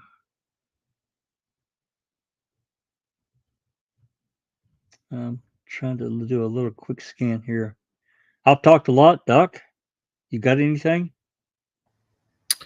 Yeah, just an interesting set of calls. The one that I found really or 2 points. One that they obviously kept a lead sheet and a tip sheet. And I'm thinking to myself, well, wait a minute. How come Sawinski's not on there, right? That's definitely something that you want to follow up. But you don't know whether that call was followed up or not. But clearly people ringing in tips. I checked a lot of the CASO reports as you guys were listening to the calls, and yep, they're in there. So they followed up, they rang up the people, and there are CASO reports. The one that I found particularly interesting was that guy who said he wanted to be anonymous. He goes, oh, look, I don't want to be out there. And he mentioned about Earl and trees. Yeah. Well, the only person who knows about Earl and trees is Robert Fabian. Yep. And I'm thinking to myself, shit, did Robert Fabian just come in and say, oh, yeah, you better check out because Earl took some. And they put those trees near, I just read the report, they put those trees near the conveyor. And what is interesting about those trees is that if you have a look at the RAV4 pictures, Earl describes the fact that there were trees with their roots still attached around the RAV4. Yes, I remember that. Yeah, now think about it. You need an end loader because they used an end loader and a golf cart to shift those trees because they'll be fairly heavy. Yeah. Lo and behold, what the hell are they doing around the RAV4? That's Earl and Robert Fabian who took those trees out. Crazy.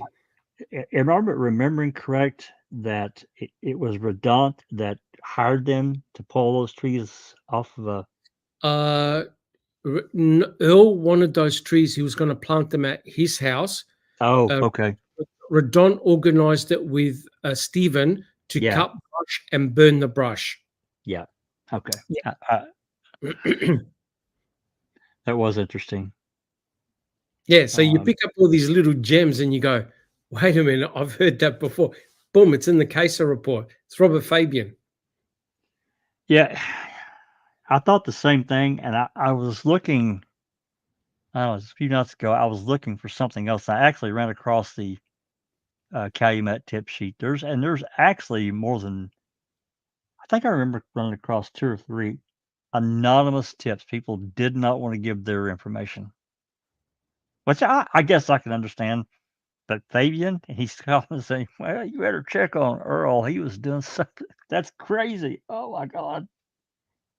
Yeah, it is. It'd be interesting if it was him, because I think he's the only one that knows about those trees, because both, remember, they went down with a golf cart and they actually drove down the lane where the RAV4 was meant to be, and neither of them saw it near where the pond was.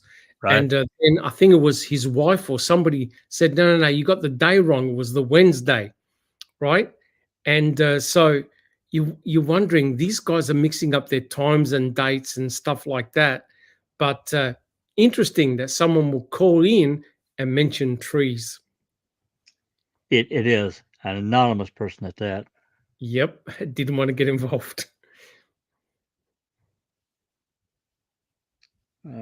Shasta says, "Yeah, that's okay, Jack. I can drop an email to your contact link on your about section and drop a message through." Yeah, that's fine.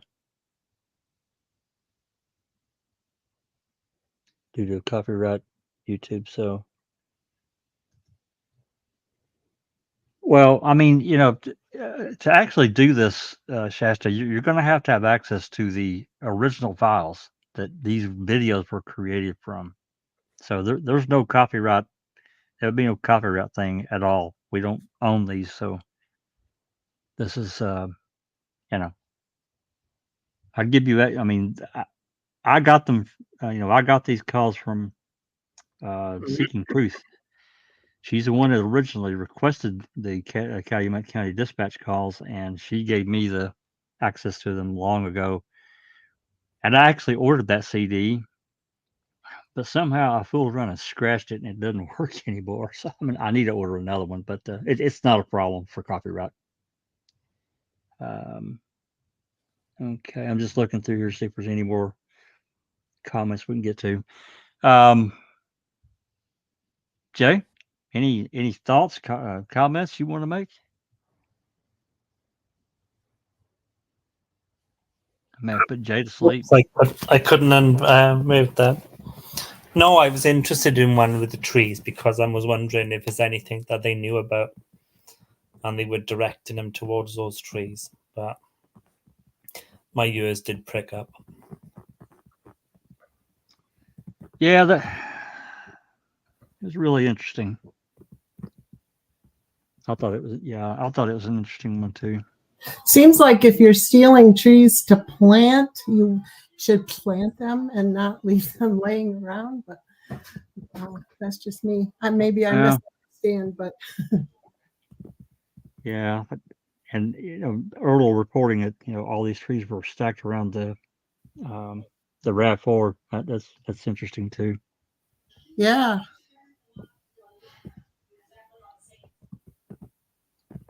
Okay. Let's see here. I'm just trying to get an in photo here. I think I lulled Susan off into Dreamyland. She probably had to work today. I'm betting she was really tired and wore out. So anyway, looking forward. November 8th, Channel 7 is only an hour long, hour and 8 minutes. So that'll be a quick one. We probably will do 8. Let's see. Oh boy, we get into the night. Channel 6 is 4 hours and 23 minutes. So probably what we'll do for next time is we'll play Channel 7 for the 8th, and we'll start on the 9th, Channel 6, so we can get some of that off, because it's probably going to be something similar to what we just went through with this call here, because it was so long. It's really odd that Channel 6 has got so many more calls than Channel 7. Kind of does that for the 9th as well. The 9th is a little bit longer for Channel 7, but still only an hour and 48 minutes. I guess Channel 6 is kind of their main line. That's what I get from it. So, okay, let me get this removed. All right, well, if nobody has anything else, I'm going to pop this on the screen. This is going to be until I can get somebody pointed out a mistake in our in screen. That's got to be fixed. I got to get Zoe to fix that for me because she's the one that created it. But I'll put this up. I thought everybody would get a kick out of that. If everybody remembers what that is. I know Doc. I know Doc does. I like that one. I got that one. Yeah, you know, they went back on the. You can see the date. This was taken on the 16th, which was well after that's when this camera's dated. This is after they came off the property, so I thought it was interesting. So I guess the plan for this coming week for us, Doc, is probably Doc and Everly may still be working on reading with the crews. Yeah, I'm gonna still work on it this week with Neverly, and if we're ready, we'll make a start this weekend. I've got plenty of stuff, but like I said, the more I read, my aim is to reread the entire Dassey trial, go over that all over again. Right. It's amazing what you pick up that you have totally forgotten about, and it's all. I'm going to try and make the analysis of what we're going to do very interactive, bring bits and pieces from everywhere. Right. I think what I want to do is to do a real deep dive in Brendan Dassey's March 1st interrogation, and also then look at the statements that were made and to see if it can be backed up by forensic evidence. Because the Foul Play team, we've done hundreds of podcasts. It's amazing how much stuff we've already covered. But I want to do a deep dive, and we're going to read it out. We're going to read it out, take our time, do a deep dive analysis, and just have a look at what happened to Brendan, because it's absolutely crucial. Yeah. Interesting. Yeah. Talking about Brendan's tough, but I think that what you're doing is crucial because we've dove off into Brendan a lot of times, and we've done sections that are super deep, but to encompass the entire thing and go through it step by step from beginning to end, I think it's really interesting.